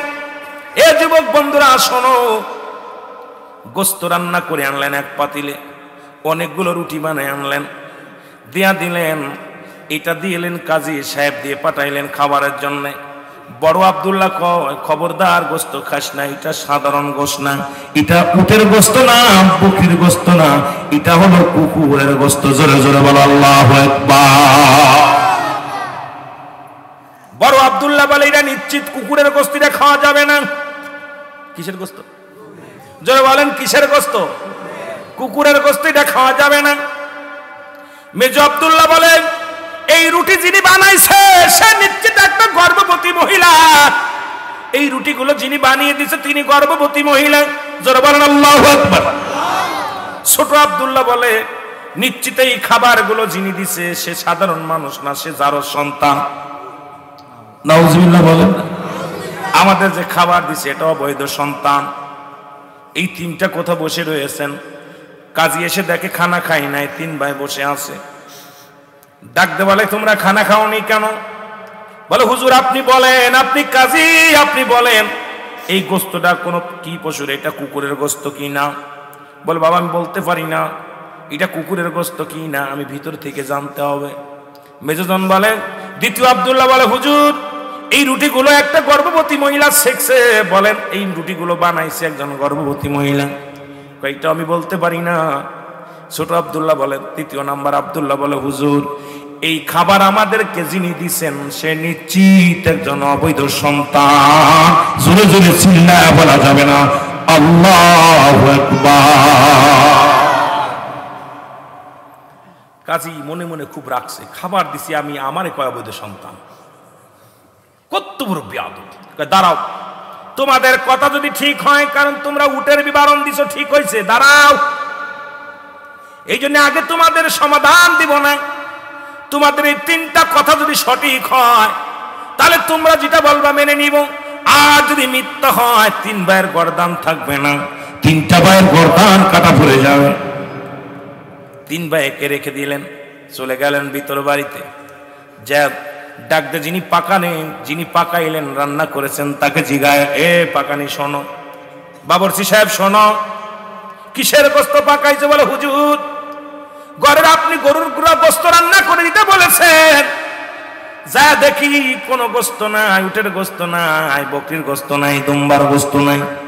নিরুপায় হয়ে যেহেতু আপনার হুকুম তালিম করতে হবে, আপনার হুকুম যদি অমান্য করি আমি বিপদে পড়ে যাব। আপনার পালা যে কুত্তাটা ছিল ওই কুত্তাটা জব করে বুনে দিছি। জোরে বলো আল্লাহু আকবার। কুকুরটা জব করে দিছি, জবাই করে গোস্ত রান্না করে দিছি। কোনো কথা না বলে কাজী সাহেব চলে গেলেন। কোথায়? দ্বিতীয় মহিলার কাছে চলে গেলেন। কয় রুটিগুলো কে বানাইছে বলো? দেখি এক 9 মাসে গর্ভবতী এক মহিলা।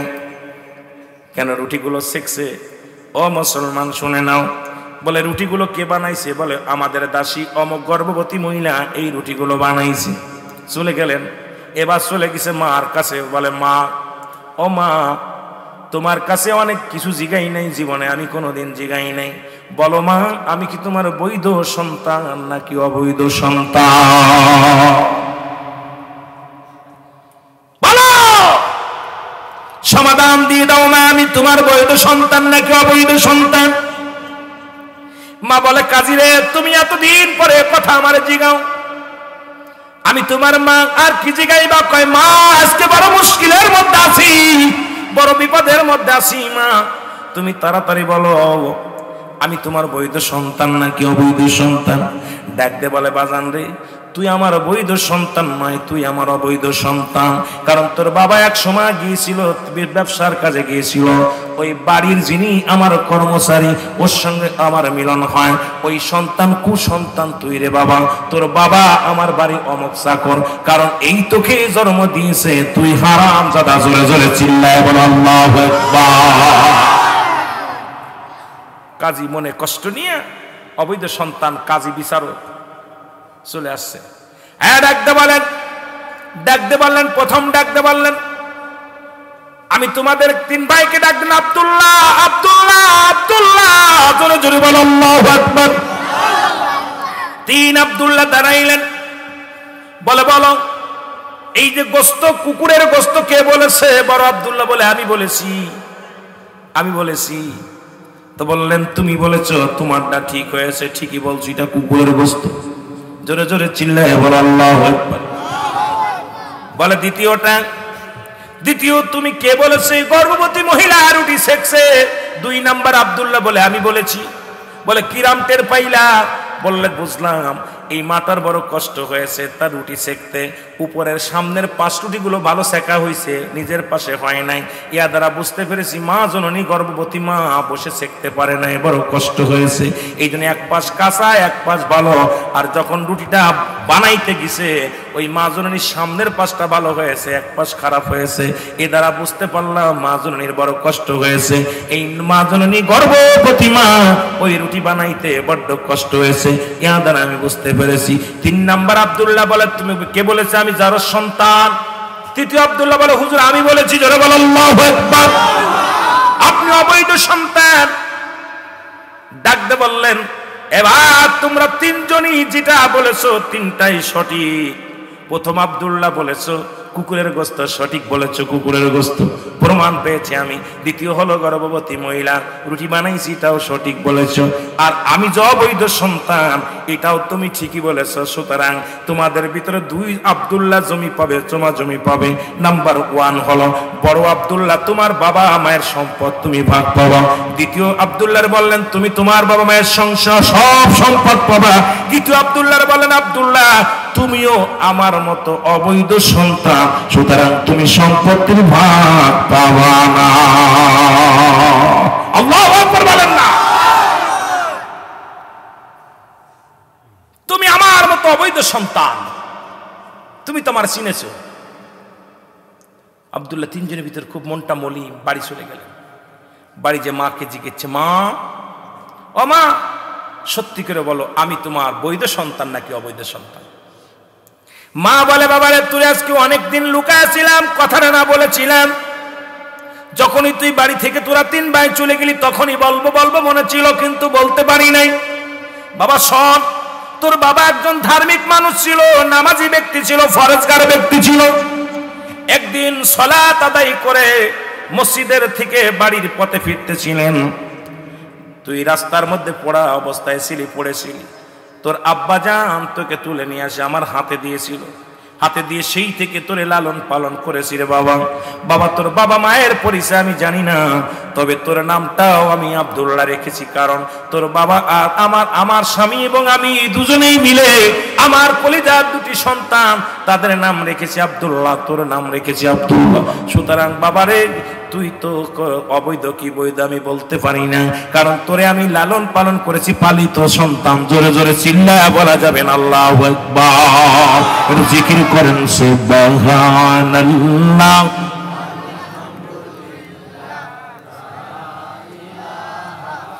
ইল্লাল্লাহ বলেন সুবহানাল্লাহ। লা ইলাহা লা ইলাহা ইল্লাল্লাহু লা ইলাহা। এটা ফোন দেন, ফোন দিয়ে দেবে।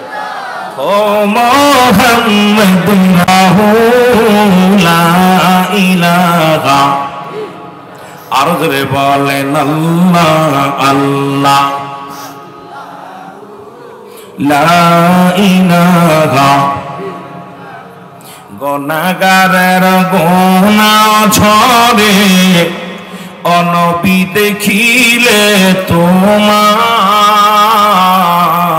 গুনাহগারের গুনাহ ঝরে অনবী দেখিলে তোমায়, ওরে এক নজরে দেন গো দেখায়, এক পলকে দেন গো দেখা, কাঁদে গুনাহগার নবীজি আল্লাহ আল্লাহ।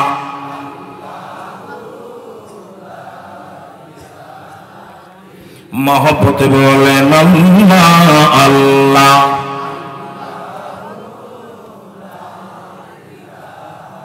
দেখাইতে তার নামের জ্যোতি, ও আল্লাহ পাঠাই দুনিয়ায়, ওর জন্ম নিয়াই কান্দেন নবী, উদয় হইয়া কানছেন নবী আমার উম্মতির মা, আয় নবীজি আল্লাহ আল্লাহ।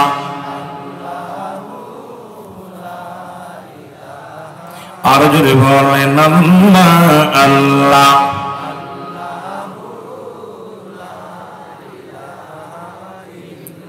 বাবার একটু জিকির জোরে করা যাবে না? বলেন আল্লাহ আল্লাহ আল্লাহু লা ইলাহা।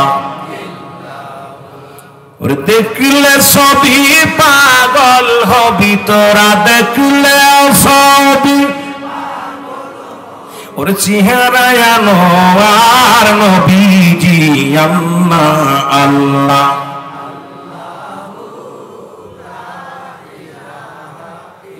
এ মুসলমান গভীর মনোযোগ, সমাধান হয়ে গেল গো।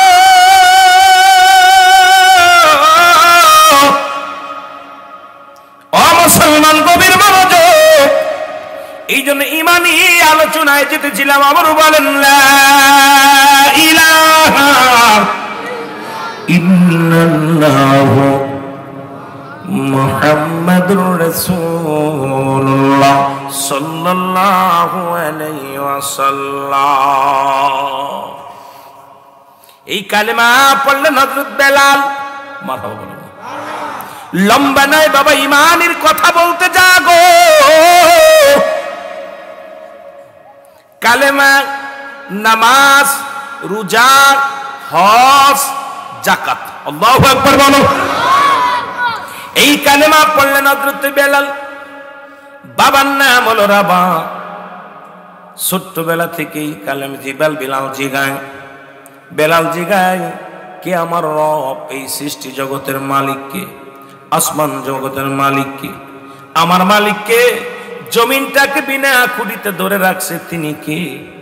বেলাল গবেষণার মধ্যে পড়ে আছে। আল্লাহ কি যেন ডাক দে বলে, বেলাল রে সব কিছুর মালিক হলো আমার আল্লাহ। জোরে জোরে চিল্লায়া বলা যাবে না মারহাবা। বেলালের অনেক লম্বা আলোচনা গো মুসলমান। বেলালকে বিক্রি করে দিলেন ওমর কাছে, জোরে বলো আল্লাহু আকবার। বেলালের বাবা রাবা ছিলেন তৎকালীন জামানায় একজন কৃষক। তৎকালীন জামানায় ভালো একজন কৃষক, ফসল বুনতেন, ফসল লাগাইতেন, ফসল কাটতেন, সুন্দর একজন কৃষক ছিলেন বেলালের বাবা। বিক্রি করে দিলেন। বেলাল বকরি চড়ায়, বেলাল মেষ চড়ায়। বেলাল মুসলমান শুনে নাও, বেলাল শুধু কান্দে আর কয় আল্লাহ এই সব কিছুর মালিক আমি, তুমি আল্লাহ। কারণ হায়াত মৌতের মালিকও তুমি আল্লাহ, আমার মালিকও তুমি আল্লাহ, তুমি ছাড়া কিছু নাই, সব কিছুর মালিক তুমি। লা ইলাহা ইল্লাল্লাহ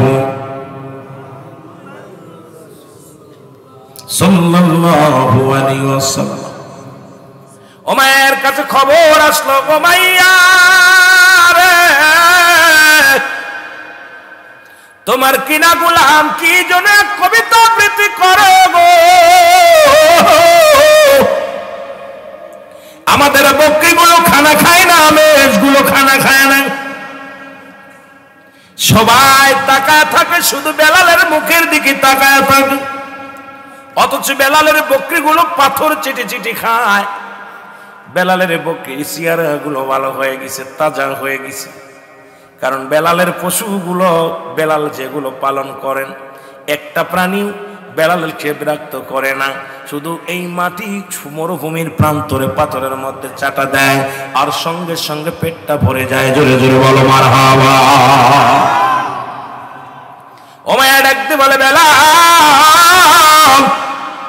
ও বেলাল শোনো, তোমার মালিক কে? আমার মালিক আল্লাহ। তোমার খাওয়াই কে? তোমার আমার আল্লাহ। তোমার বাসায় রাখছে কে? আমার আল্লাহ। সব কিছুর মালিক কে? আর একটু জোরে বলো আল্লাহ। বলেন আরে বেলাল না, তোমার মালিক আমি, তোমাকে করাই করেছি আমি, এই জমিনের মালিক আমি, তোমার মালিক আমি, খাওয়ানোর মালিক আমি, পড়ানোর মালিক আমি, সুতরাং দ্বিতীয় কোনো মালিক নাই। বেলাল বলে না, আমার আল্লাহ বলে আল্লাহু আল্লাহু আহাদ আল্লাহুস সামাদ লাম ইয়ালিদ ওয়া লাম ইউলাদ ওয়া লাম ইয়াকুল লাহু কুফুয়ান আহাদ। সুতরাং আল্লাহ এক, আল্লাহ এক, আল্লাহ এক, আল্লাহ এক। জোরে জোরে বলো আল্লাহু আকবার। আর একটু জোরে বলো আল্লাহু আকবার। ও মায়া বলে, বেলাল রে ও বেলাল,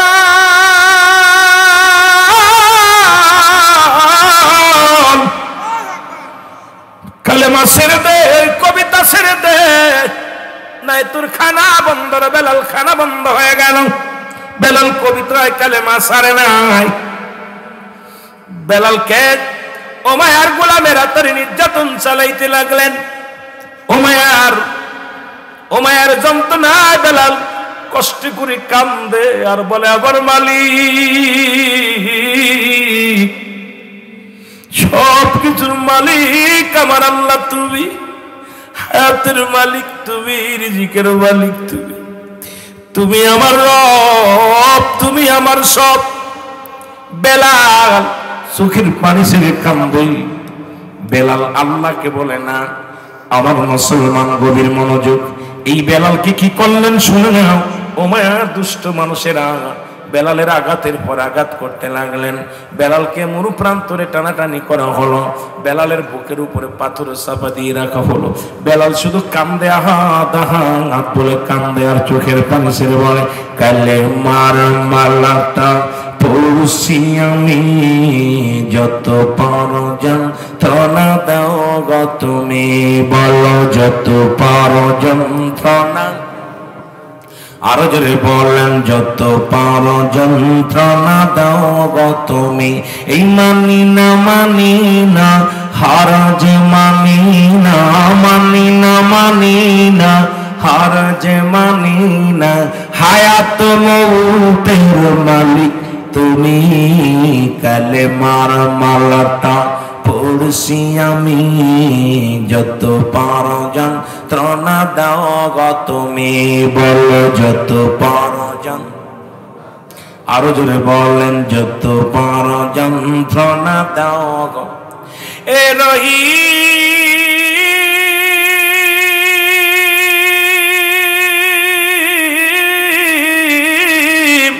এ রহমান, আমার জীবনের মালিক তুমি, বলো আমার জীবনের মালিক, এই কালেমার মালাটা পড়ছি আমি, যত পারো যন্ত্রণা দাও গো তুমি, বলো যত পারো আরো জোরে বলেন কালেমার মালাটা পড়ছি আমি, যত পারো যন্ত্রণা দাও গো তুমি, বলো যত পারো এই মানি না হার যে মানি না হার যে মানি না, হায়াত মৌতের মালিক তুমি, কালেমার মালাটা যত পারো যন্ত্রণা দাও গো তুমি, বলো যত পারো। এ মুসলমান গভীর মনোযোগ, বেলাল চোখের পানি ছেড়ে কান্দে রে,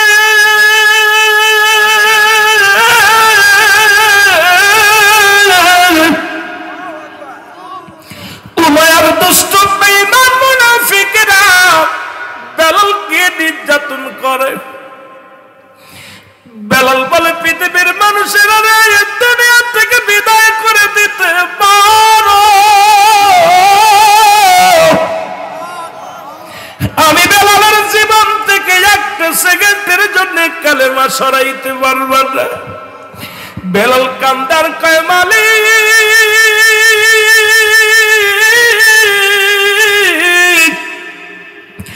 মরণ যদি আসে হাসি মুখে যেন মরণ হয়ে যাই রে আমার আল্লাহ, তবু যেন ঈমান না হারাই ফেলি রে আমার আল্লাহ। চোখের পানিগুলো ফেলায় ফেলায় কান্দে হযরত বেলাল। উমাইয়ার হুকুম হলো যতক্ষণ পর্যন্ত বেলাল কালেমা না ছাড়ে প্রহার করো। বেলালের হাতে পায়ে রশি দিয়ে বেঁধে রাখছেন বেলালকে। আসতেছিলেন হযরত আবু বকর সিদ্দিক রাদিয়াল্লাহু তাআলা আনহু। উনি কিছু দিনারের বিনিময় অমুসলমান হযরত আবু বকর রাদিয়াল্লাহু তাআলা আনহু ক্রয় করলেন। লম্বা ইতিহাসে মুসলমান বেলালের বুকের উপর থেকে পাথরখানা যখন সরে দিল, বেলাল একটা চিৎকার মেরে বলে আহাদ লা ইলাহা ইল্লাল্লাহ সাল্লাল্লাহু আলাইহি ওয়াসাল্লাম। বেলালের হাতে পায়ে রশিগুলো ছেড়ে দিয়া বুকের মধ্যে টান দিয়া কয় বেলাল রে আয় আয়, ও বেলাল আমি নবীর প্রেমিক, বেলাল রে তোরে নিয়ে যাব। রাসূলের কদমের মধ্যে বেলালকে নিয়ে যাওয়া হলো। আমার নবীর কদমের মধ্যে পেশ করলেন, ইয়া রাসূলুল্লাহ ইয়া হাবিবাল্লাহ, উমাইয়ার কিনা গোলাম ছিল, আমি কিছু অর্থের বিনিময় তারে নিয়ে আসি আপনার কদমের মধ্যে। অপরাধ হলো বেলালের মধুর কালেমা পড়া নবী গো। উমাইয়ার নবী এই বেলাল দুনিয়া চাই না, দুনিয়ার মুখাফেক্ষি নয়, দুনিয়ার বাড়ি গাড়ি চাই না। বেলাল শুধু আপনাকে চেয়েছে, ইয়া রাসূলুল্লাহ ইয়া হাবিবাল্লাহ, আমার রবকে চেয়েছে। তার অপরাধে বেলালের সমস্ত গায়ের মধ্যে আজকে রক্তাক্ত অবস্থায় পড়ে আছে। বেলাল নবীর কদমের মধ্যে গেলেন। আল্লাহর নবী ডাকতে বলে বেলাল,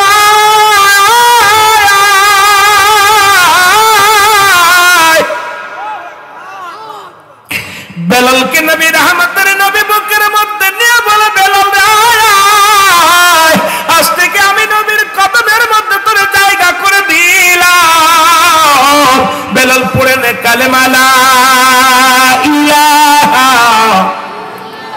ইল্লাল্লাহু মুহাম্মাদুর রাসূলুল্লাহ সাল্লাল্লাহু আলাইহি ওয়াসাল্লাম। কত কষ্ট কালেমার জন্য হয়েছে, আমাদের তো কোনো কষ্টই নাই বাবা। মুসলমানের গর্বে জন্ম নিয়েছি, কালেমা পড়েছি। বেলাল নবীর কদমের মধ্যে জায়গা হয়ে গেল। হুতবা, সাইব, আবু জেহেল, আবু সুফিয়ান, আবু লাহাব নবীর কাছে আসলেন। আব্দুল্লাহর বেটা মুহাম্মদ কি কালেমার দাওয়াত দেয়। দলে দলে মানুষ কালেমা পড়ে মুসলমান হয়ে যায়। নবীর কদমের মধ্যে আসলেন, এসে দেখে বেলাল রাসূলুল্লাহর ডান বাম পাশে বসে আছে। সুবহানাল্লাহ বলেন না। নবী আজকে যেমন আমাদের মেম্বার সাহেব, চেয়ারম্যান সাহেব একই কাতারে বসে আছে, এরকম বেলাল নবীর পাশে বসে আছে। আবু জেহেল, হুতবা, সাইব, আবু জেহেল, আবু সুফিয়ান, এ মুহাম্মদ সাল্লাল্লাহু আলাইহি ওয়াসাল্লাম, এ মুহাম্মদ, আমাদের তো মন চায় আপনার কদমের মধ্যে আসতে, আমাদেরও মন চায় আপনার কালেমা পড়ে মুসলমান হতে। কারণ তৎকালীন জামানার মানুষগুলো বড় বেঈমান ছিল। আল্লাহ বলে মিনান নাস, মানুষের মধ্যে মাগুলো তারা বলবে আমান্নাতের ঈমান আনছে, বিল্লাহি আল্লাহর প্রতি, ওয়াবিল ইয়াউমিল আখির, আখিরাতের প্রতি বিশ্বাস স্থাপন করছে। আমাহুম বিমুমিনিন। জোরে জোরে সিল্লাহ বলা যাবে না মারহাবা। আল্লাহ ডাকতে বলে হাবিব, আপনার কদমের মধ্যে একদল বেঈমানের দলের দলে, তারা বলবে ইমানদার, মুত্তাকিন। জোরে বলেন ঠিক কি না আমার মুসলমান বাবারা? তারা বলবে হাবিব, আপনার কদমের মধ্যে আছি আমরা, আপনার দলের লোক, আমরা মুমিন হয়েছি, মুত্তাকিন হয়েছি, মুমিন হয়ে গেছি। আল্লাহ বলে হাবিব রে, ওরা মুমিনও নয়, মুত্তাকিনও নয়, আপনার লগে একটা আছে, তো আপনার সঙ্গে বেঈমানি করার জন্য আছে। ওই সমস্ত ধোঁকাবাজ বেঈমানদের জন্য আমি রেখে দিলাম কাফিরিন, ওই কাফির বেঈমান মুনাফিকদের জন্য আমি আল্লাহ প্রস্তুতি করে রাখলাম ৭-৭টা জাহান্নাম। আল্লাহু আকবার বলো, আর একটু জোরে বলো আল্লাহু আকবার। কয়টা জাহান্নাম? যাবেন কিটা কিটা? যাবেন? একটা মানুষও যাবে না। এ মুসলমান, বারুইয়া এলাকার মানুষগুলো অত্যন্ত চালাক। কয় হুজুর জাহান্নামে যাইবো যদি, তবে জান্নাতের বাগানে বসলাম কেন? ঠিক কি না? আল্লাহ তুমি যেহেতু জান্নাতের বাগানে বসাইছো, আল্লাহ তুমি দয়া করে মায়া করে ওই জান্নাতের মালিক বানায়া দিও। আল্লাহ যেদিন দুনিয়া থেকে বিদায় হয়ে যাব, যেদিন দুনিয়ার মায়া ছেড়ে চলে যাব, যেদিন পিতা পুত্র সব পর হয়ে যাবে, যেদিন আপনজন পর হয়ে যাবে রে আল্লাহ, যেদিন আমার বিদায়ের ঘন্টা বেজে যাবে, সেদিন আল্লাহ এই জান্নাতের বাগানটা আমাদের উপহার দিয়ে দিও। আল্লাহ বলেন বিসমিল্লাহির রহমানির রহিম আল্লাহ বলে মুমিন মুত্তাকিন যারা হবে তাদের জন্য প্রস্তুতি করা আছে ৮টা জান্নাত। জোরে জোরে বলো মারহাবা। কয়টা জান্নাত? কয়টা জান্নাত? এমনি মাটির মধ্যে বসে আছেন লাভের জন্য, লসের জন্য নয়। আজকে যারা জান্নাতের বাগানে বসে আছেন অত্যন্ত লাভবান মানুষ, অত্যন্ত জ্ঞানী মানুষ। কারণ জান্নাতের বাগানে জাহান্নামীরা আসতে পারে না।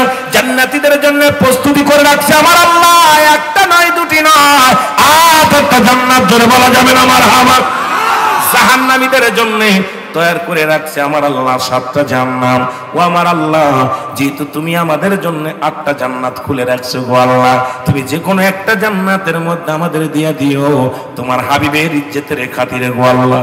এই মাহফিলের ইজ্জতের খাতিরে, আজকের এই মাহফিলের খাতিরে আল্লাহ, তুমি যদি আমাদের নাজাত দাও, পৃথিবীর মধ্যে কাউকে কৈফিয়ত দিতে হবে না গো। যদি পৃথিবীর মধ্যে তুমি জাহান্নামে দাও, তোমার লস হবে না, লাভ হবে না আল্লাহ।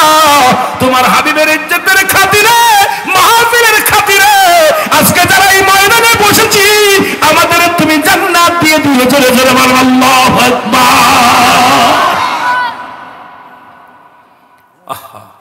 জান্নাতীদের জন্য 8টা জান্নাত খুলে রাখছে আল্লাহ, জাহান্নামীদের জন্য 7টা জাহান্নাম খুলে রাখছে।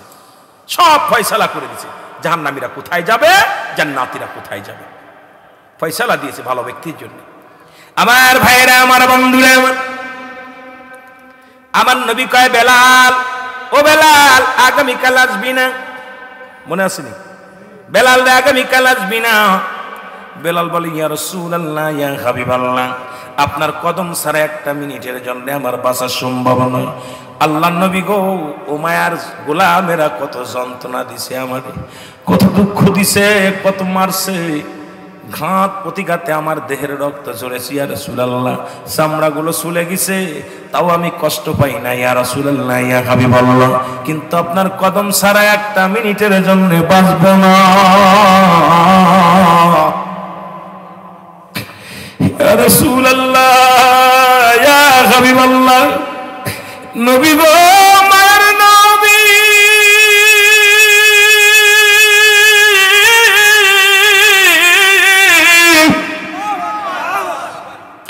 পৃথিবীর সব কিছু ছাড়তে পারি, আপনার নূরের কদম খানা আমি বেলাল ছাড়তে পারবো না। নবী বলে বেলাল রে, শুধু একটা দিন। আরে হুতবা সেই বাবু জেল আবু সুফিয়ান যদি কালেমা পড়ে নাই, ইসলামের জন্য কতই না মঙ্গল হবে রে বেলাল, তুই মাত্র একটা দিন আসবি না। বেলাল বলে একটা দিন নয়, একটা সেকেন্ডের জন্য আপনার কদম ছাড়া আমি বাঁচতে পারবো না। জোরে জোরে চিল্লায়া বলা যাবে আল্লাহু আকবার। নবী বললেন বেলাল তুই একটা আগামীকাল আসবি না? বেলাল কাঁদতে কাঁদতে বাইরে হয়ে গেলেন, ডাকতে বলে আমার মালিক,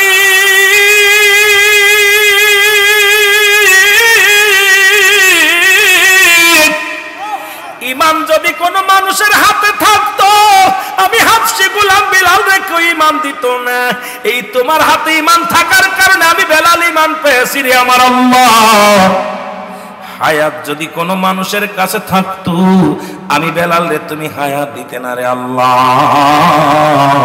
তোমার হাতে হায়াত দিলে আমি বেলাল রে তুমি হায়াত দিছো গো আল্লাহ। আল্লাহ, আমি নবীর কদম ছাড়া বাঁচতে পারবো না আল্লাহ। কাঁদতে কাঁদতে বেলাল রওনা হয়ে গেছে বাড়ির দিকে। আমার আল্লাহ ডাকতে বলে জিবরিল রে, তোরে আমার নবীর যে বল, আমার হুতবা লাগবো না, সাইবা লাগবো না, আবু সুফিয়ান লাগবো না, আমার আবু লাহাব রে লাগবো না, আমার বেলালের চোখের পানি আমি আল্লাহ সইতে পারবো না। আমি আল্লাহর কাছে আমার বেলালের চোখের পানি অনেক দামি।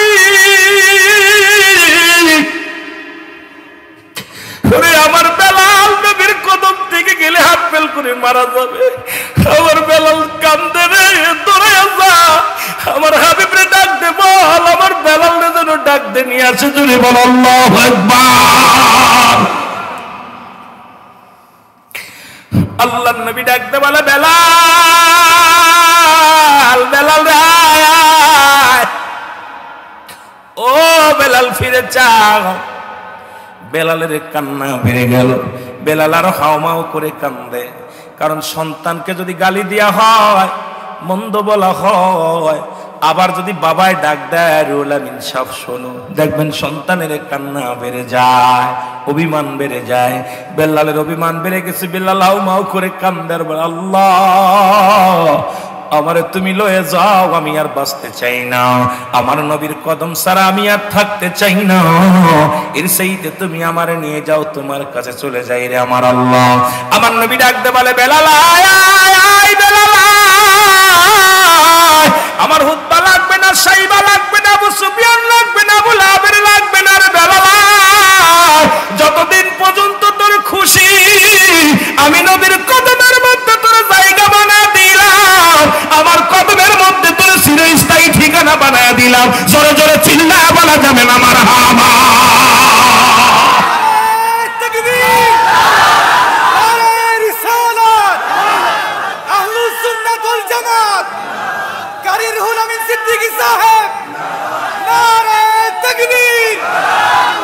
আমার ভাইরা, রাসূলুল্লাহর কদমের মধ্যে চোখের পানির কত দাম ছিল, আল্লাহর কাছে চোখের পানির কত দাম, সুবহানাল্লাহ বলেন না? চোখের পানির বড় দাম। আমার ভাইরা, আমার বন্ধুরা, আমার বেলাল নবীর কদমের মধ্যে জায়গা করে নিলেন, মারহাবা বলেন না? ওদিন এই রাত্রে বেলাল একটা স্বপ্ন দেখলেন, সুবহানাল্লাহ বলেন না? সকাল বেলা নবীকে ডাকতে বলে, ইয়া রাসূলুল্লাহ, ইয়া হাবিবাল্লাহ, আমি একটা স্বপ্নে দেখেছি। নবী কয়, চেপে যাও। কি স্বপ্নে দেখেছ? আল্লাহু আকবার,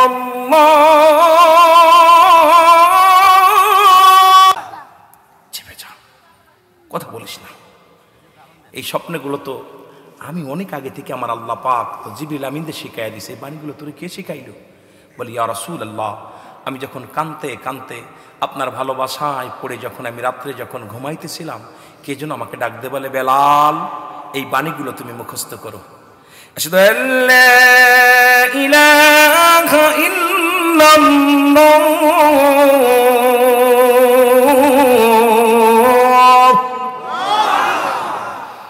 আশহাদু আন্না মুহাম্মাদুর রাসূলুল্লাহ,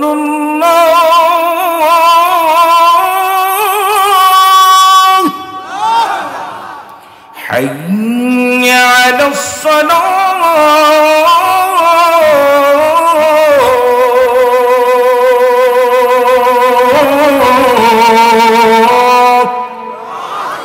হাইয়া আলাল ফালাহ।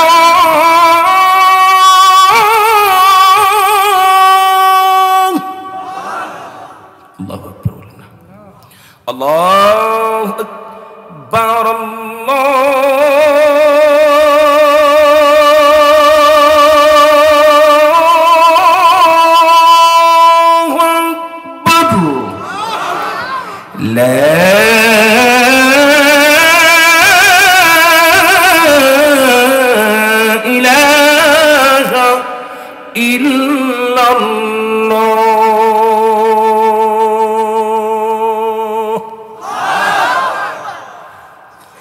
একদিন একটা কলি করে বেলাল রাদিয়াল্লাহু তাআলা শুনাইলেন, নবীকে, চেপে যাও, সালাতু খায়রুম মিনান নাওম,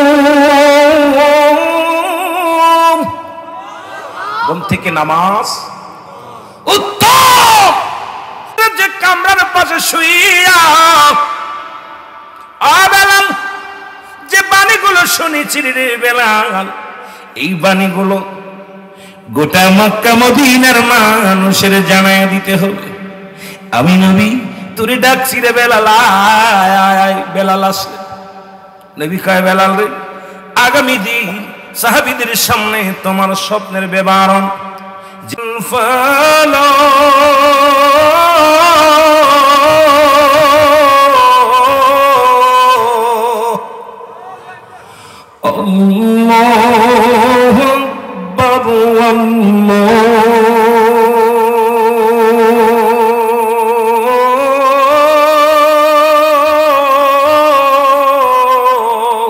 আমি নবী নামাজ আদায় করব ইমাম হইয়া, তোমরা ফিজে সালাত আদায় করবা কাতার বন্দী হইয়া। এই মসজিদের মুয়াজ্জিন হিসেবে আমি নবী আজ থেকে নিয়োগ দিয়ে দিলাম, সাক্ষী দিয়ে দিলাম আমার বেলালকে। জোরে জোরে বল মারহাবা। আজ থেকে এই মসজিদের মুয়াজ্জিন কে? জোরে বলেন না কে? ছেড়ে দিব? আয় হায়, 12:30 বেজে গেছে। বাবারে, আমার ছেড়ে দিতে হবে। 12টার ভিতরে ছাড়া নিচ্ছিল, আধা ঘন্টা তো বেশি হয়ে গেছে। আমিন বলেন না? আমিন বলেন। আর একটু জোরে বলেন আমিন। আমি ভাই প্রচণ্ড অসুস্থ, কথা বলতেছি কষ্ট হচ্ছে, তবেও বলতেছিলাম আপনাদেরকে, বেলাল নিয়োগ পালেন কার কাছে? রাসূলুল্লাহর মসজিদে, প্রথম মুয়াজ্জিন। সুবহানাল্লাহ বলেন না? আরো জোরে বলেন। ও তোমরা শোনো গো মন দিয়া, তোমরা শোনো গো মন দিয়া, মদিনাতে কাঁদেন নবী উম্মতির লাগিয়া। বালা মদিনাতে কাঁদেন নবী, আইরে দুরুদ সালাম পাঠাও তোমরা পাগল হইয়া। হায় দুরুদ সালাম পাঠাও তোমরা ইয়া। তোমরা শোনো গো মন দিয়া, তোমরা শোনো, এর মদিনাতে কাঁদেন নবী উম্মতের লাগিয়া বলো মদিনাতে কাঁদেন নবী কত সাহাবীরা জান্নাত পেল নবীর পাগল হইয়া কত সাহাবীরা জান্নাত পেল নবীর পাগল হইয়া তোমরা শোনো গো মন দিয়া তোমরা শোনো গো মন দিয়া মদিনাতে কাঁদেন নবী উম্মতের লাগিয়া বলো মদিনাতে কাঁদেন নবী আরে দুরুদ সালাম পাঠাও তোমরা পাগল হইয়া হায় দুরুদ সালাম পাঠাও তোমরা পাগল হইয়া তোমরা শোনো গো মন দিয়া বলো শোনো গো মন দিয়া মদিনাতে কাঁদেন নবী উম্মতের লাগিয়া বলো মদিনাতে কাঁদেন নবী আরে হাবশি বেলাল নবী পেল কান্দিয়া কান্দিয়া হায় হায় হাবশি বেলাল নবী পেল কান্দিয়া কান্দিয়া তোমরা শোনো গো মন দিয়া তোমরা শোনো গো মন দিয়া মদিনাতে কাঁদেন নবী উম্মতের লাগিয়া জোরে বলা লাগবে বলেন মদিনাতে কাঁদেন নবী আরে ওই মদিনায় কেমনে যাইবো বইলা দাগো খুদায় আমায় ওই মদিনায় কেমনে যাইবো বইলা দাগো মওলা মদিনাতে কাঁদেন নবী উম্মতের লাগিয়া বলো মদিনাতে ওয়া মা আরসালনাকা ইল্লা রাহমাতাল লিল আলামিন নবী গো আপনি রাহমাতাল লিল আলামিন আল্লাহ হলো রব্বুল আলামিন এই প্রেমের মালা পড়ে মদিনায় যেতে চাই জোরে বলেন ঠিক কি না আর একটু জোরে বলো আল্লাহু আকবার নবীর কদমে বেলালের জায়গা হয়ে গেল মসজিদ হয়ে গেলেন কিছুদিন পরে সাহাবীরা ডাক দিয়ে বলে নবী গো বেলাল আযান দেয় বেলালের আযানের মধ্যে বড্ড ভুল নবী কয় কি কয় হ নবী গো আযান যদি আযান তো ধুরাই দেওয়া যায় না নামাজে ভুল হলে নামাজ সুহুসিদ্ধা নাই ধুরায় পড়া যায় গো নবী আপনার বেলাল আযান দিলেই প্রচন্ড ভুল হয়ে যায় আমার নবী ডাকতে বলে বেলাল দেখো বেলাল ও বেলাল তোমার নাকি ভুল হয় তোমার নাকি আযানে ভুল হয় বেলাল বলে নবী গো আমি কিচ্ছু জানি না আমার আযানে ভুল হয় কি হয় না এটা আমার আল্লাহ রাসূলই ভালো জানে জোরে বলেন মারহাবা বেলাল বলে নবীজি আমি তো জানি না আল্লাহ রাসূল ভালো জানে কি ভুল হয় আমার নবীজি বলতে সাহাবীরা বলো দি কি ভুল হয় সাহাবীরা বলতেছে হুজুর বেলাল তো প্রচন্ড ভুল করে সিনের জায়গা সোয়াতের জায়গা সিন আশহাদু এই যে বিশাল ভুল নবী গো আমার নবী বলে বেলাল তোমার ভুল হয় নবীজি আর বেলাল বলে হুজুর আমি কিচ্ছু জানি না আমার নবী বললেন ঠিক আছে আমার বেলালের যদি ভুল হয় আগামী কাল থেকে তোমরা আযান দিবা জোরে বলেন সুবহানাল্লাহ আরো জোরে বেলাল আর আযান দিবে বেলাল তোমার আর আযান দেওয়ার দরকার নাই নবী বয়া দিয়েছে বেলাল রে পরের দিন সবে সাদেক হয় না ফজর নবী ঘুমায় আসে আযান হয় বেলাল সব সাহাবীরা আল্লাহু আকবার কেউ আশহাদু আল্লা ইলাহা ইল্লাল্লাহ আশহাদু আল্লা এক একজন 4-5 জন আযান দিছে জিবরিল আমিন আয়া নবী গো আপনি উঠবেন না উঠবো কয় হুজুর আজকে আযান হইতো না নবী ডাক দে বলে সাহাবীরা আযান দিব না সাহাবীরা কয় হুজুর আমি দিছি ওকে আমি দিছি নবী কি কও জিবরিল আমিন কয় হুজুর আযান তো আজকে আরশ মহল্লায় ওঠে নাই নবী কয় সাহাবীরা আমার আযান দিছে বলে একজন আযান একটা ফজরের আযান কয়জন দিছে কয় হুজুর আমি দিছি ওকে আমি দিছি আয়া দেখি কেউ পাই নাই বেলা তো ঠিক আছে আযান দিছি সুবহানাল্লাহ বলেন না জিবরিল আমিন ডাক দে বলে নবী গো আজকে আযান আরশ মহল্লায় ওঠে নাই তাড়াতাড়ি দেন গো আযান নবী আর দেরি করেন না আমার নবী কয় সাহাবীরা রে একটা আযান কত মানুষে দিয়েছে এতগুলো দিছ না রে না আযান যে তোর স্মরণে ওঠে নাই বেলাল জলদি দে রে জলদি দে বেলালের হাত ধরে নবীজি বললেন বেলাল আজ থেকে দ্বিতীয় কেউ নয় আজ থেকে আমার মসজিদের একমাত্র আযান দিবে আমার বেলাল জোরে জোরে চিল্লায় বলো মারহাবা একদম স্বীকৃত ইমাম হয়ে গেলেন, পারমিট। এতদিন ছিল মাস্টারুল্লাহ চাকরি করছে, এইবার একদম পুরো সাকসেস। সুবহানাল্লাহ বলেন। আর একটু জোরে বলেন। এই যে একটু আগে করাইলেন, আমার দেবার এটা করাইবেন কেন? আমার বাজারেরা, বেলাল নবীজি ইন্তেকাল করলেন, বেশি দূরে যাব না, নবীজি কিছুদিন পরে ইন্তেকাল করলেন। বেলাল রাদিয়াল্লাহু তাআলা পানি ছিটানোর দায়িত্বে ছিলেন। কি ছিটানোর দায়িত্ব? পানি ছিটানোর দায়িত্ব ছিল হযরতে বেলালের। নবীজিকে রওজার মধ্যে রাখলেন। আমার নবীজির এইভাবে, আমাদের দেশে মৌলবীরা তো নবীর মিলাদ নাজায়েজ বেদাত বলে, বড় আশ্চর্য হয়ে যায়। মৌলবী সাহেব, আমার নবী জানাজা কিরা পড়ছিল, তোমরা যে 500-600 মানুষ এক জায়গায় নিয়ে মোনাজাত, তুই জানাজার নামাজ পড়ো, আর ফতোয়া দাও মিলাদ জায়েজ নাই, এরা জায়েজ নাই, ওরা জায়েজ নাই। কই থেকে ফতোয়া পাইলা বাবা? নবীজির জানাজা কিরা পড়ছিল। তুমি যে গ্রাম ভরে মাইকিং করে, হ্যালো অমুক সাহেব ইন্তেকাল করেছে, আসেন তাড়াতাড়ি জানাজা, ঝরে কণ্ঠে কথা বুঝতে নিবা, কয় কথা কই, অমুক মোল্লা সাহেব অমুক রাত্রে ইন্তেকাল করিয়েছে, ইন্না লিল্লাহি ওয়া ইন্না ইলাইহি রাজিউন, মরহুমের জানাজা আজ বেলা 4টার সময় সংগঠিত। ওই কি হবে? কি হবে? কি হইব? জানাজা অনুষ্ঠিত হইব, সংগঠিত না, অনুষ্ঠিত হইবে। আপনারা সবাই নিজ নিজ দায়িত্বে আয়ে পড়বেন। আয়া দেখে সব হারামখোর, হালালজাদা, হারামজাদা সবগুলো লাইনে দাঁড়ায় দাঁড়ায় জানাজা পড়ে, জোরে কোন ঠিক কিনা? এই জানাজার নামাজের দোয়া জানে না, নিয়ত জানে না, নিজেও ফাঁকি দিল, অন্যরও ফাঁকে ফেলালো। কারণ নামাজের ভিতরে ইমাম সাহেব বলা ইবতিদাতুল বেজালি, ইমাম যা করে করুক।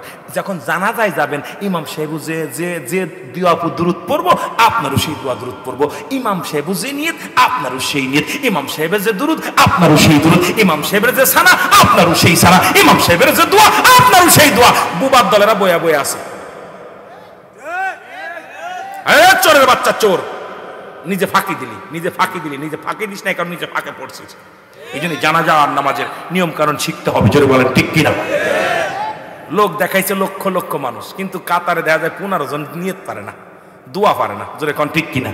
আবার একটু দোয়া করবে, কয় হবে না রে, কপাল পুরা। কথা বলেন, কপাল পুরা, জোরে বলেন ঠিক কিনা? দলিল কত হাজার আছে শুনবেন। আল্লাহ, এ যদি বলি সুর বলা শুরু করি, শেষ হবে না। এ সমস্ত মৌলবীদের কষ্ট দিতে চাই না যে একটু দোয়া করবো, তারপরে দোয়া হয়ে গেছে, দোয়া তো পারাই না।